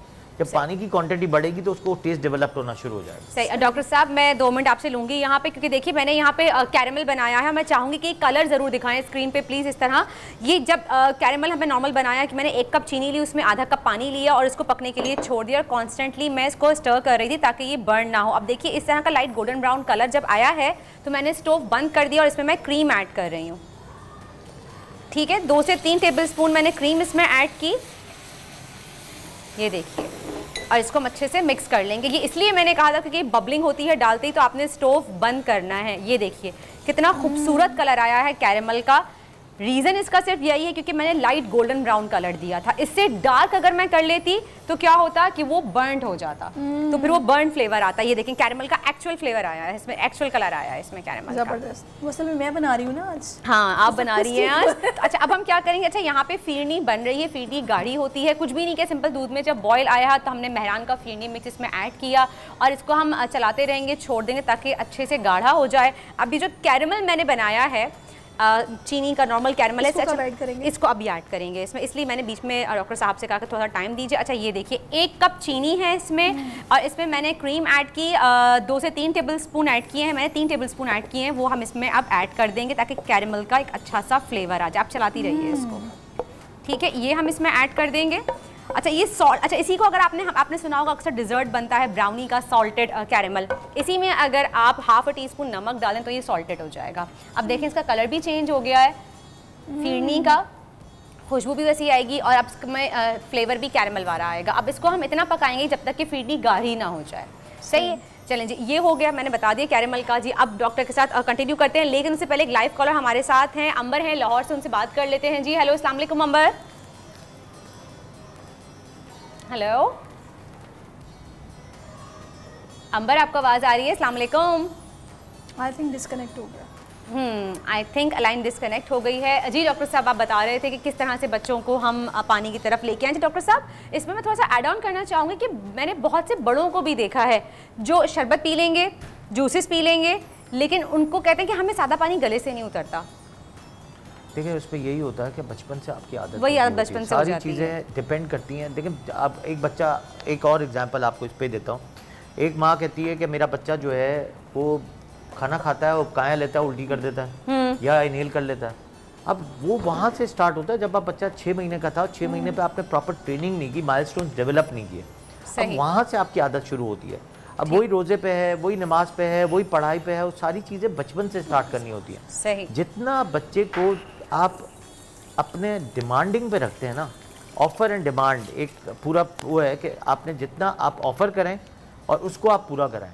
अब जब आप पानी पे डालते हैं तो ऑटोमेटिकली वो पानी पे जाता है। अब आपने कोल्ड ड्रिंक पे डाल दिया या आपने सारा जिंदगी इसको जूसेस पे डाल दी है, अब उसकी डिमांड आप पूरी कर रहे हैं तो खुद ब खुद तो कभी भी बच्चा उससे रागिब हो ही नहीं सकता। सही। तो आपको रागिब करने के लिए चीज़ें आपको डेवलप करवानी पड़ती हैं at the age of 6 months to 1 year। वहाँ आपकी चीज़ें डेवलप होती हैं।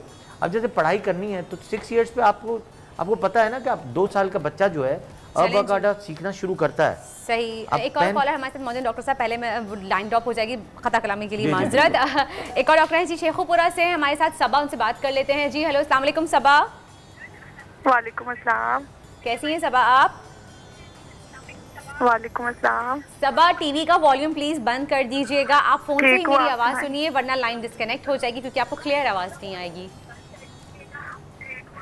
टीवी का वॉल्यूम बंद कर दीजिए प्लीज। और क्या सवाल है आपका डॉक्टर साहब से? अरे चलें जी, लाइन ड्रॉप हो गई। एक अनाउंसमेंट करना चाहूंगी, प्लीज जब भी आप हमें कॉल करते हैं तो टीवी का वॉल्यूम बंद कर दिया कीजिए क्योंकि आवाज़ आपको रिटर्न में आ रही होती है, यहाँ भी प्रॉब्लम होती है, आपको सुनने में भी प्रॉब्लम होती है। आप डायरेक्टली फ़ोन कॉल पे बात कीजिए ना, हम कर तो रहे हैं आपसे बात। जी डॉक्टर साहब कंटिन्यू कीजिए प्लीज़। तो उस पर आपका ये होता है कि जब आपका बच्चा 6 महीने और 1 साल का होता है, जब से आपको वो ट्रेनिंग सारी करनी होती है, खाने की भी, टॉयलेट ट्रेन भी। मैं कहता हूँ कि 15 महीने से आप स्टार्ट कर दें। अब लोग तो मेरे पास आ रहे होते हैं, बॉटल पी रहे हैं, बच्चा 5 साल का बच्चा बॉटल लेके बैठा हुआ है, अब 5 साल का बच्चा, 6 साल का बच्चा अंगूठा लेके बैठा हुआ है। पैम्पर बच्चा 6 साल 7 साल 7 साल के बच्चों तक का मैं पैम्पर देखा हुआ है, सही कह रहे हैं, छोड़ता ही नहीं है। मतलब माँ के एक अल्फाज होता है, छोड़ता ही नहीं, छोड़ता मतलब आपने ट्रेन नहीं किया तो छोड़ता नहीं। बिल्कुल। मतलब आपको ट्रेनिंग, देखिए मैंने आपको पहले एक अल्फाज में कहा कि जितनी माएँ होती हैं, parents are the best teachers. सही। उससे बेस्ट टीचर्स कोई नहीं हो सकता। स्पेशली जो घर पे रही हुई खवातीन होती हैं, जो हाउसवाइफ होती हैं, जो अपने आप को कहती हैं कि हम कुछ नहीं करते, मैं कहता हूँ उनको सबसे ज़्यादा उनका काम होता है और वो उनको सबसे ज़्यादा जो है उनको आपको सिखाने का मौका मिलता है अपने बच्चों को। और उनके बच्चे बहुत अच्छे भी होते हैं और कुछ माएँ जो उनको जो ट्रेन नहीं करती हैं उनके बच्चे निगलेक्टेड होते हैं और इन चीज़ों के शिकार। ये जो अभी आपने अंगूठे वाली बात की है, इसका क्या हल होता है? क्योंकि अक्सर मैंने बच्चों को देखा है, इतने बड़े हो जाते हैं, उनके सारा ये जॉ लाइन भी खराब हो जाती है और वो अंगूठा हम जब हमारे पास इस तरह के बच्चे आते हैं ना, तो हम इनको कहते हैं कि आप एक पॉलिश आती है, जैसे नेल पॉलिश होती है, इसी तरह की नेल द हैबिट या इस तरह के बहुत सारे ब्रांड्स आते हैं, आपने आपके नेल इस पर जो है ना आपने चढ़ा दिया उस पर, अब वो बच्चा फिर खाएगा ही नहीं।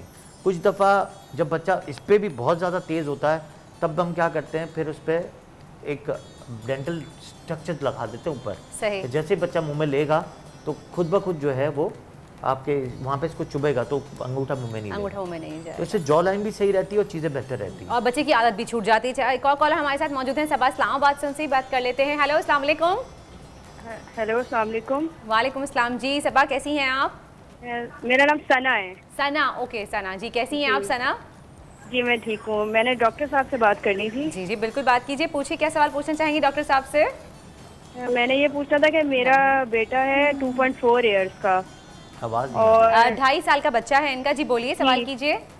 तो उसमें ना मतलब 1 ईयर का जब हुआ है तो उसका वेट मतलब स्टॉप हो गया है 10.6 या 10.8 पे, अब आगे नहीं बढ़ रहा, वो खाता कुछ नहीं है। 10.6 10.8 केजीज बता रही हैं आप? जी जी केजीज में। इसके बाद वो अब 1.5 साल तकरीबन हो गया, वेट नहीं एक तो इंक्रीज हो रहा, अब वो कुछ खाता नहीं है, मतलब कुछ भी दे दो अपनी मर्जी की चीज खाता है। डॉक्टर साहब ये पूछ रही हैं कि इनका बच्चा 2.5 साल का है और अब उसका वेट जो है वो 10.8 10.6 केजी पे आके रुक गया है, बढ़ नहीं रहा है और वो कुछ खाता पीता भी नहीं है। 2 साल का, 2.5 साल का, 2.4 ईयर्स का कह रही हैं ये। 2.5 साल पे अगर 10 केजी है, बर्थ वेट कितना होगा? अगर 6 मंथ्स पे अगर बर्थ वेट अगर 3 केजी है और बर्थ वेट कितना था जब पैदा हुआ तब उसकी क्या वेट था उसका? 3 मंथ्स पे और 3 महीने का जब था तब क्या वजन था उसका? और 2.5 साल पर हाइट कितनी है? हाइट कितनी है आपके बच्चे की? आपको आवाज आ रही है सना? जी जी हाँ 96 सेंटीमीटर में हो गया। 96 सेंटीमीटर हाइट है। हाइट करिए ठीक है, सही है। पैदाइश के वक्त क्या वजन था बच्चे का? एक्टिविटी कितनी है इसकी? स्पोर्ट्स कैसे करता है? 1.7 केजी का था जब पैदा हुआ था तो 1.7 केजी। 1.7 हाँ जी ठीक है। 1.7 ठीक था 1 ईयर तक। अच्छा हेल्दी नहीं सही है वो कि डॉक्टर साहब कह रहे हैं। स्पोर्ट्स कैसा है, एक्टिविटी कैसी है, लर्निंग कैसी है, आईक्यू कैसा है? एक्टिविटी कैसी है? भागता दौड़ता है, खेलता कूदता है सही से? जी जी वो तो सही है, लेकिन बस खाने में बहुत परेशान करता है। चलें वो आप परेशान नहीं होइए, मेरी जंक खा लेगा, यही तो मसला है मेरी बहन। थैंक यू सो मच सना। लेकिन क्या कहते हैं, आपके बच्चा माशाल्लाह बिल्कुल ठीक है, बिल्कुल हेल्दी है अकॉर्डिंग टू डॉक्टर साहब, और कह रही हैं कि जंक खा लेता है। तो अभी डॉक्टर साहब कंटिन्यू करेंगे कि मेरे मुंह में भी जवाब आ रहा है। चले अच्छा हम ये देखें, यहाँ पे फिरनी भी रेडी हो चुकी है, गाड़ी हो गई है। जो सहरिश ने फिरनी बनाई कितनी मजे की लग रही है, इसको हम गार्निश भी करेंगे। लेकिन इस वक्त हुआ एक छोटे से ब्रेक का, आप कहीं जाइएगा नहीं, देखते रहिए दुनिया बोल है रमजान स्पेशल, उसमें देखते रहिए डालडा का दस्तरखान। See you after a short break.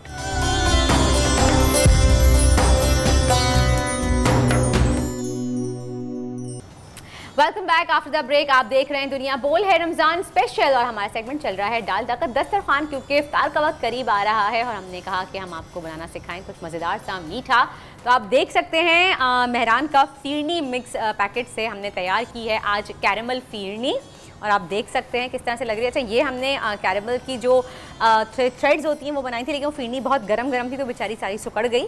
तो मैं आपको बताना चाहूँगी कि जब भी आप इस तरह से डेकोरेशन के लिए कुछ बनाएं तो फ्रिज में रखने के बाद फिरनी को ठंडा करके फिर गार्निश करके। हम ब्रेक पे चले गए थे, फिर ब्रेक से वापस आए तो उतनी देर में वो बेचारी। अच्छा मेरे ज़हन में एक सवाल है वर्दा, मैंने पहले भी आपसे इसीलिए पूछा था कि जिस तरह ये जो हम लोग मिक्सचर्स लेते हैं इससे जायका बहुत अच्छा आ जाता है और बड़ी जल्दी क्विकली हमारी रेसिपी बन जाती है, लेकिन थोड़ा सा इसमें मीठा ज़्यादा होता है, उसको कम करने के लिए क्या किया जाए? देखिए मीठा मैं कहूँगी कि अगर आप जैसे फिरनी मिक्स इस्तेमाल कर रहे हैं पूरा मेहरान का, तो मुझे बाकी मैं ब्रांड से कुछ नहीं कह सकती, लेकिन हाँ मेहरान की मैं एश्योरिटी देती हूँ कि इसमें मीठा तेज़ नहीं होता, बहुत नॉर्मल मीठा होता है। लेकिन अगर आप इसके साथ जैसे कि कैरेमल फ्लेवर ऐड करें, अगर इट्स सेल्फ खाली आप ये फिरनी बनाएंगे तो मीठा बैलेंस होगा, बिल्कुल बैलेंस होगा। लेकिन अगर आप इसके साथ कैरेमल फिरनी बना रहे हैं तो आप कैरेमल फिरनी जैसे आधा कप चीनी लीजिए, आप ज़्यादा मत लीजिए, या उससे कम लीजिए आप। चौथा अगर आप मीठा, जैसे बहुत से लोग होते हैं जिनको मीठा लगना चाहिए कि मीठा लगे कि हमने बहुत तेज़ मीठा खाया है, और कुछ लोगों को बहुत बैलेंस मीठा पसंद होता है। जिनको बहुत बैलेंस मीठा पसंद है वो 1/4 कप लें चीनी, ज़्यादा ना लें, ताकि कैरेमल उतना से चीनी का बना के फिर कैरेमल डालें तो खाली आपको एक फ्लेवर फील होगा, मिठास नहीं बढ़ेगी। अगर मिठास बहुत तेज़ पसंद है आपको तो फिर आप इसमें 1/2 कप चीनी का कैरेमल बनाइएगा, वो आप इसमें ऐड कर दीजिएगा तो मीठा आपका थोड़ा तेज़ रहेगा। मीठे से ही मेरे ज़हन में एक सवाल डॉक्टर साहब के लिए भी आ गया। डॉक्टर साहब मुझे ये बताइएगा, अक्सर लोगों को मैंने ये सुना है वो ये कहते हैं कि आप जब डायबिटिक अगर पेशेंट हैं आप और आपका कुछ मीठा खाने को दिल चाह रहा है तो ये जो जितनी भी ज़ीरो वाली चीज़ें होती हैं या फिर नॉन शुगर होती हैं, उससे बेहतर है कि आप मीठी ले लो लेकिन थोड़ी सी ले लो। ये आपके किडनीज़ को डैमेज करती हैं, ये आपके स्टमक को डैमेज करती हैं, ऐसा होता है? ये सोडा वाटर वगैरह या फिर कुछ भी जिसमें स्क्रीन या फिर ये कैंडल टाइप या इस तरह की चीज़ें डलती हैं, ऐसा होता है? देखिए कैंडल तो शुगर है ही नहीं, वो तो वैसे ही। देखिए जो एक्स्ट्रा स्वीटनर्स होते हैं जिनको हम एग्जैक्टली हम बात करेंगे, जो बाहर के स्वीटनर्स होते हैं वो यूज़ करना नहीं है, लेकिन आई थिंक उसमें भी प्लांट सोर्स स्वीटनर्स कुछ आते हैं, शायद वो बेहतर हैं। प्लांट सोर्स आते हैं, प्लांट सोर्स अच्छे होते हैं जो, लेकिन यहाँ पे जो मिलते हैं वो प्लांट सोर्स नहीं होते हैं और इससे नुकसानात आगे जाके ज़्यादा होते हैं, बहुत ज़्यादा होते हैं, उसमें किडनी पे असरअंदाज ज़रूर होते हैं। इससे बेहतर ये होता है कि एक आपने कहा कि आपको मीठे की क्रेविंग ज़्यादा होती है, ऐसे बहुत सारे लोगों को मीठे की खाने के बाद मीठे की क्रेविंग होती है। एक तो हमेशा याद रखें जब भी आपको खाना है, मीठा खाना है, तो हमेशा आप स्लो ईटर बन जाएँ। अगर आपने बड़ा चम्मच लेना है उसकी जगह छोटा चम्मच ले लें, इससे छोटा चम्मच ले लें, आपको क्रेविंग ही पूरी करनी है ना। तो अगर आपको दिमाग में आपके बिठा ले कि नहीं यार मुझे डायबिटीज़ भी है और मुझे क्रेविंग को कम करना है, एक तो स्लो हैबिट कर लें खाने की, च्यूइंग हैबिट ज़्यादा करें, स्लो खाएं और छोटा बाइट लें, आपको टेस्ट तो इतना मिल जाएगा और आपका जल्दी पेट भी भर जाएगा उससे। सही, यानी कि आप कहते हैं माइंड से खेलें, आप जायका ले लेके, चटखारे ले लेके खाइए, एंजॉय करके खाइए, आराम आराम से खाइए ताकि आपकी क्रेविंग भी मीठे की हो जाए। सबसे इम्पोर्टेंट बात एक होती है, हेल्थ है तो वेल्थ है। हेल्थ है तो आपको अगर फर्ज करें कोई भी किस्म की बीमारी लाक कोई भी है या कुछ भी है तो आपको इस चीज़ को सीरियस ज़रूर लेना है, डोंट टेक इट अनसीरियस, क्योंकि आगे जाके ये बहुत ज़्यादा प्रॉब्लम्स क्रिएट करती है। निस्बतन का अगर कोई डॉक्टर बैठ के कहते कि नहीं आप तो खाना शुरू कर दो, कुछ नहीं होता, ये खा लो, कम खा लो, ये खा लो, but you have to take care of your diet. बिल्कुल, thank you so much doctor साहब, बहुत बहुत शुक्रिया, बहुत अच्छी बात कही आपने। हमारे सेगमेंट का टाइम भी खत्म हो चुका है। आप देख सकते हैं मेहरान का फिरनी मिक्स हमारे साथ मौजूद है। आप देख सकते हैं हमने तैयार की इतनी मज़ेदार सी कैरेमल फिरनी, मेहरान के फिरनी मिक्स है। आप लोग भी ट्राई कीजिएगा और बताइएगा, अपना फीडबैक देइए कैसी लगी आपको हमारी आज की recipe. Thank you so much Sahrish, इतनी मजे की मेहरान से आपने फिरनी मिक्स से आपने फिरनी आपने बनाई, आज सहरिश ने फिरनी बनाई, कल भी मैं इनसे काम करवाऊंगी। खाएंगे हम ये फिरनी, हम एंजॉय करेंगे और मुझे बहुत मजे की लग रही है क्योंकि खुशबू बहुत अच्छी आ रही है, तो हम ये एंजॉय करेंगे इफ्तार के बाद। लेकिन फिलहाल ओवर टू यू तलहा।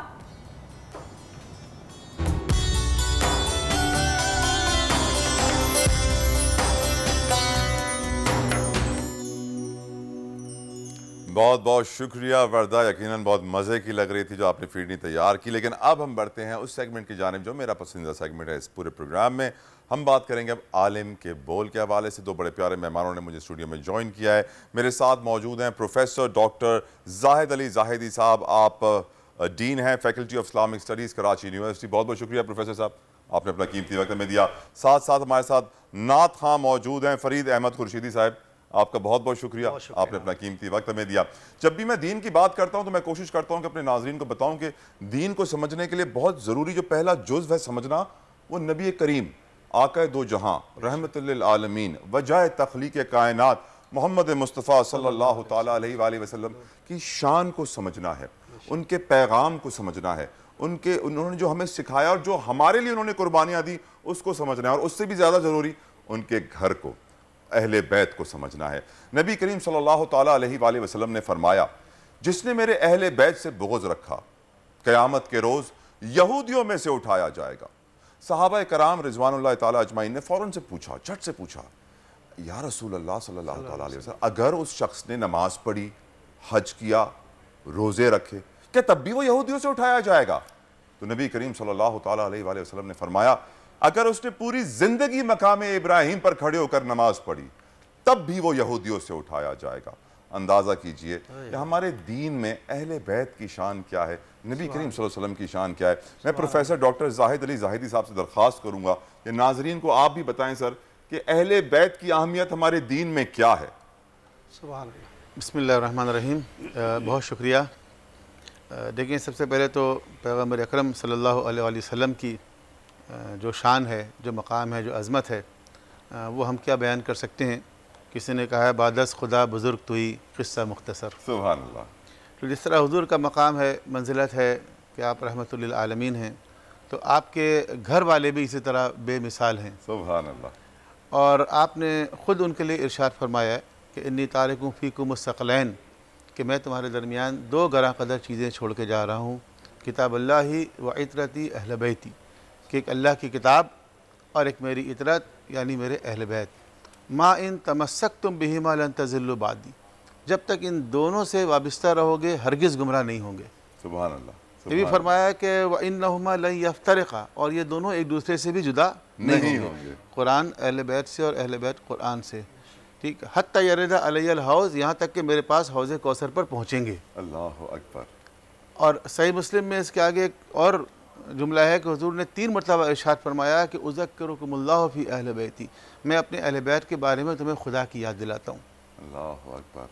तो अहल बैत वो हैं कि जो हुज़ूर अलैहिस्सलातु वस्सलाम का सरमाया है, हुज़ूर के घर के अफराद हैं, हुज़ूर के तरबियत याफ्ता हैं, जिनसे हुज़ूर मोहब्बत का इजहार करते हैं। बाई नेम अलग अलग अहादीस हैं। अब कभी आप उनको चादर के नीचे जमा करके कहते हैं अल्लाहुम्मा हाउलाए अहले बैती, अल्लाह ये है मेरे घर वाले। अल्लाहु अकबर। ठीक है। तो कुरान करीम की आयत नाजिल होती है, इन्नमा युरिदुल्लाहु लियुज़हिबा अन्कुम रिज्स अहलल बैत, कि अल्लाह ने ये इरादा किया है कि इनसे हर तरह के रिज्स को, गंदगी को, नापाकी को, ऐब को, नक्स को दूर कर दे, और वयुतहिरुकुम तत्हीरा, इनको इस तरह पाको पाकीज़ा बना ले जिस तरह पाको पाकीज़ा बनाने का हक़ है। तो अल्लाह ने उनको पाको पाकीज़ा बनाया है।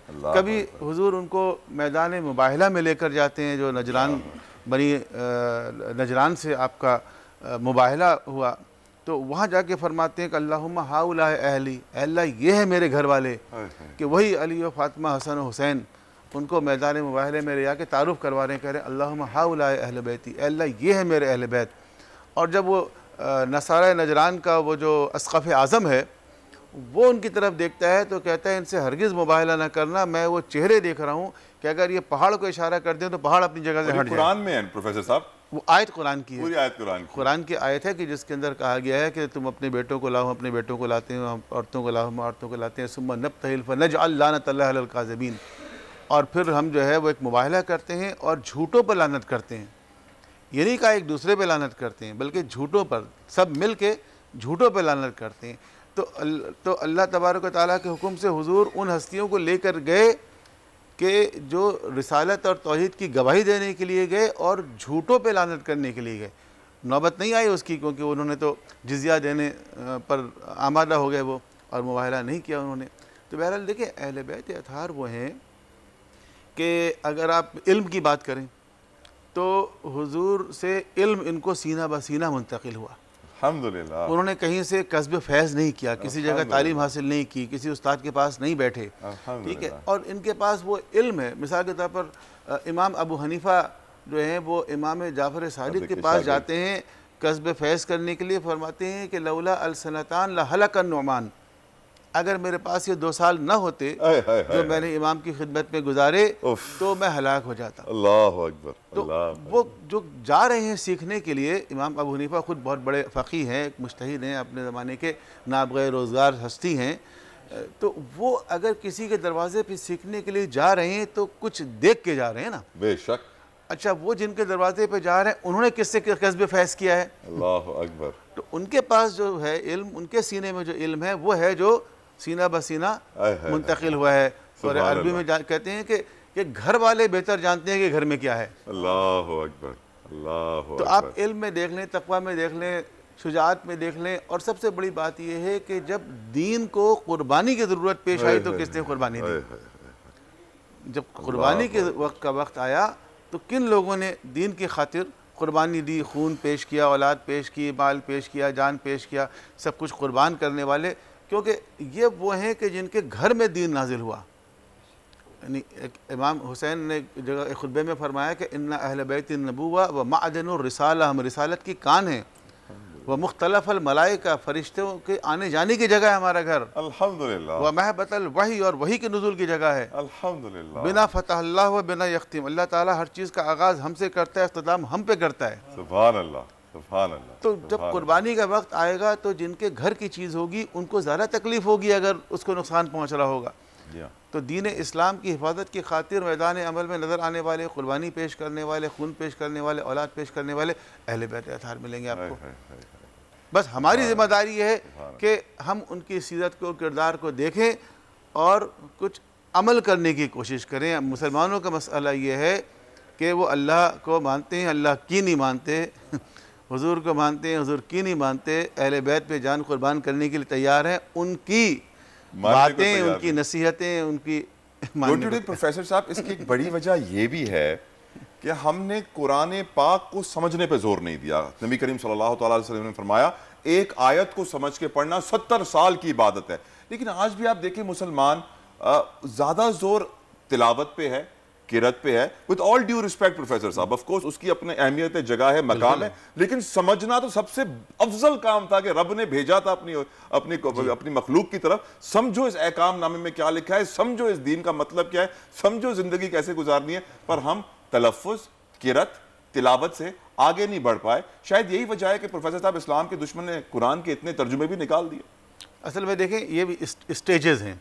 अगर कोई ये सवाल करता है कि क्या बग़ैर समझे हुए पढ़ने की कोई फजीलत है या फ़ायदा है, तो जी बग़ैर समझे हुए पढ़ने का भी फ़ायदा है। जिस तरह छोटे बच्चों को आप सिखाते हैं ना, हमटी Dumpty set on A wall, वो नहीं समझता उस वक्त, लेकिन वो क्या है कि वो इंग्लिश लैंग्वेज से, स्ट्रक्चर से, ग्रामर से, वोकैबुलरी से फेमिलियर हो जाता है। ठीक है, तो इसी तरह बग़ैर समझे हुए भी अगर हम कुरान को पढ़ते हैं, उसका सवाब है, उसकी फजीलत है, लेकिन ये एक स्टेज है, हमें उसके आगे भी तो बढ़ना चाहिए ना। और जब आप पढ़ते हैं शुरू में तो आपको सही तजवीज़ और मखारिज के साथ पढ़ना चाहिए, एक्सेंट को कॉपी करना चाहिए जिस तरह और लैंग्वेज के अंदर हम करते हैं। ये सब चीज़ें अहम है, लेकिन इसका अगला मरहला ये है कि जो कुछ हम पढ़ रहे हैं वो समझने लगे। बेशक। और जब अगर समझने लगे तो उसके ऊपर कुछ गौर व फिक्र करें, तदब्बुर जिसको कहा गया। ये बहुत सारे प्रोफेसर साहब मेरे दोस्त हैं जो हाफिज़ कुरान है, और उनसे मैं छोटी सी आयत का मतलब पूछ लेता हूँ, कहते हैं हमें नहीं आता, हमने तो सिर्फ हिफ्ज़ किया है। तो क्या वो हाफिज़ बेहतर है या समझने वाला बेहतर है? ठीक है, एक मरहले में उन्होंने हिफ्ज़ किया, हिफ्ज़ की अपनी फजीलत है, एक मरहले में उन्होंने हिफ्ज़ कर लिया, अब उनको तो पूरा कुरान याद है, उनके सीने में महफूज है। वो अगर थोड़ा समझने पे जोर देंगे, थोड़ी सी कोशिश करेंगे, थोड़ी सी ग्रामर पढ़ लें, थोड़ी वोकैबुलरी सीख लें, तो बहुत जल्दी समझ लेंगे और वो ज़्यादा फ़ायदा हासिल करेंगे। वो ज़्यादा बेहतर तफक्कुर, तदब्बुर और ताक़ुल कर सकते हैं। बेशक बेशक। अब मैं गुजारिश करूँगा, हमारे साथ नात खां मौजूद हैं फरीद अहमद खुर्शीदी साहब, कि आप अपना नजराना अकीदत बारगाह रिसालत में पेश करें। बिस्मिल्लाह। बिस्मिल्लाहिर्रहमानिर्रहीम। दुरूद पाक पढ़ लीजिए। अल्लाहुम्मा सल्ली अला सय्यिदना मौलाना मुहम्मदिन व बारिक व सल्लिम अलैका या रसूलल्लाह या हबीबल्लाह। जिंदगानी में मदीने का सफ़र अच्छा लगा, जिंदगानी में मदीने का सफ़र अच्छा लगा, जो मदीने तक गया वो हम सफ़र अच्छा लगा, जिंदगानी में मदीने का सफ़र अच्छा लगा। क्या बताऊं किस कदर क्या उम्र भर अच्छा लगा, क्या बताऊं किस कदर क्या उम्र भर अच्छा लगा, था सफ़र भी खूब लेकिन, था सफ़र भी खूब लेकिन हम सफ़र अच्छा लगा, जिंदगानी में मदीने का सफ़र अच्छा लगा।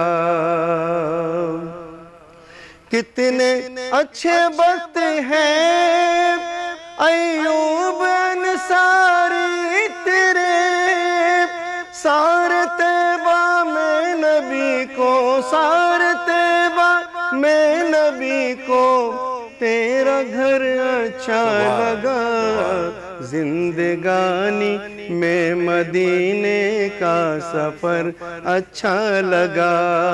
राइट फरीद अहमद खुर्शीदी साहब, आपका बहुत बहुत शुक्रिया। उम्मीद करता हूँ कि आका दो जहां रहमतुल्लिल आलमीन सल्लल्लाहु तआला अलैहि वसल्लम आपका ये नजराना अपनी बारगाह में, अपने दरबार में कबूल और मकबूल करें, आमीन। मैं बहुत शुक्रिया अदा करूँगा प्रोफेसर डॉक्टर जाहिद अली जाहिदी साहब का, faculty of Islamic studies Karachi university के। आप अपना कीमती वक्त लेकर आए और हमारे पास यहाँ पे आके वक्त गुजारा, बहुत बहुत शुक्रिया आपका।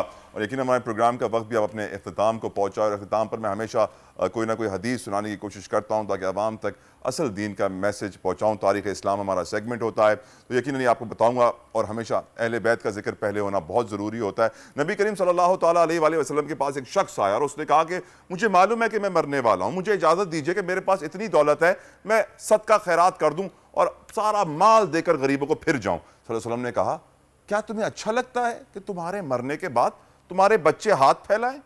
उन्होंने कहा नहीं। तो फिर काम करो, थोड़ा सा सदका खैरात कर दो, बाकी अपने बच्चों के लिए छोड़ दो। लेकिन जब रहमतुल्लिल आलमीन के विसाल का वक्त करीब आया, जब उनका आखिरी दिन था इस दुनिया में, तो उन्होंने कहा अपनी अम्मा जान से कि जाओ घर में जितनी रकम है ले आओ। को 8 दीनार 8 रियाल वो लेकर आए और उन्होंने अपने हाथ में वो 8 दीनार 8 रियाल पकड़े और फिर अम्मा जान से कहा कि बाहर मसाकीन में बांट दो। इससे हमें मालूम पड़ता है कि एक आम शख्स को पालने के लिए नबी करीम सल्लल्लाहु अलैहि वसल्लम ने उसके वालिद को कहा कि ये पैसा रखो अपने बच्चों के लिए। लेकिन जब वक्त आया अहले बैत का, तो अम्मा जान से कहा कि घर में जितनी रकम पड़ी है बाहर मसाकीन में बांट दो, कहीं अल्लाह ये ना समझे कि मैं अपनी औलाद को, अपने बच्चों को इस रकम के सहारे छोड़ के जा रहा हूं। ये शान अहले बैत की कि उन पे ज़कात, सदकात, खैरात हराम है और उनको डायरेक्ट अल्लाह सुब्हानहू व तआला पालते हैं। ये शान अहले बैत की। और यकीनन मेरी कोशिश होती है कि अपने व्यूअर्स को समझाने की कोशिश करूं कि अहले बैत की शान क्या है, आका सल्लल्लाहु अलैहि वसल्लम की शान क्या है। वर्दा ने मुझे स्टूडियो में वापस ज्वाइन कर लिया है और यकीनन इन्होंने बड़ा बेहतरीन खाना भी पकाया और मैं उम्मीद करता हूं आपको हमारा पसंद आया होगा। बिल्कुल, आज सहरिश ने बनाया था और बहुत मेहनत से बनाया था। उम्मीद करते हैं आपको पसंद आएगा। इसी के साथ ही आज का वक्त खत्म होता है। कल फिर मुलाकात होगी आपसे 4 बजे। देखना मत भूलिएगा दुनिया बोल है रमज़ान स्पेशल। अल्लाह हाफ़िज़।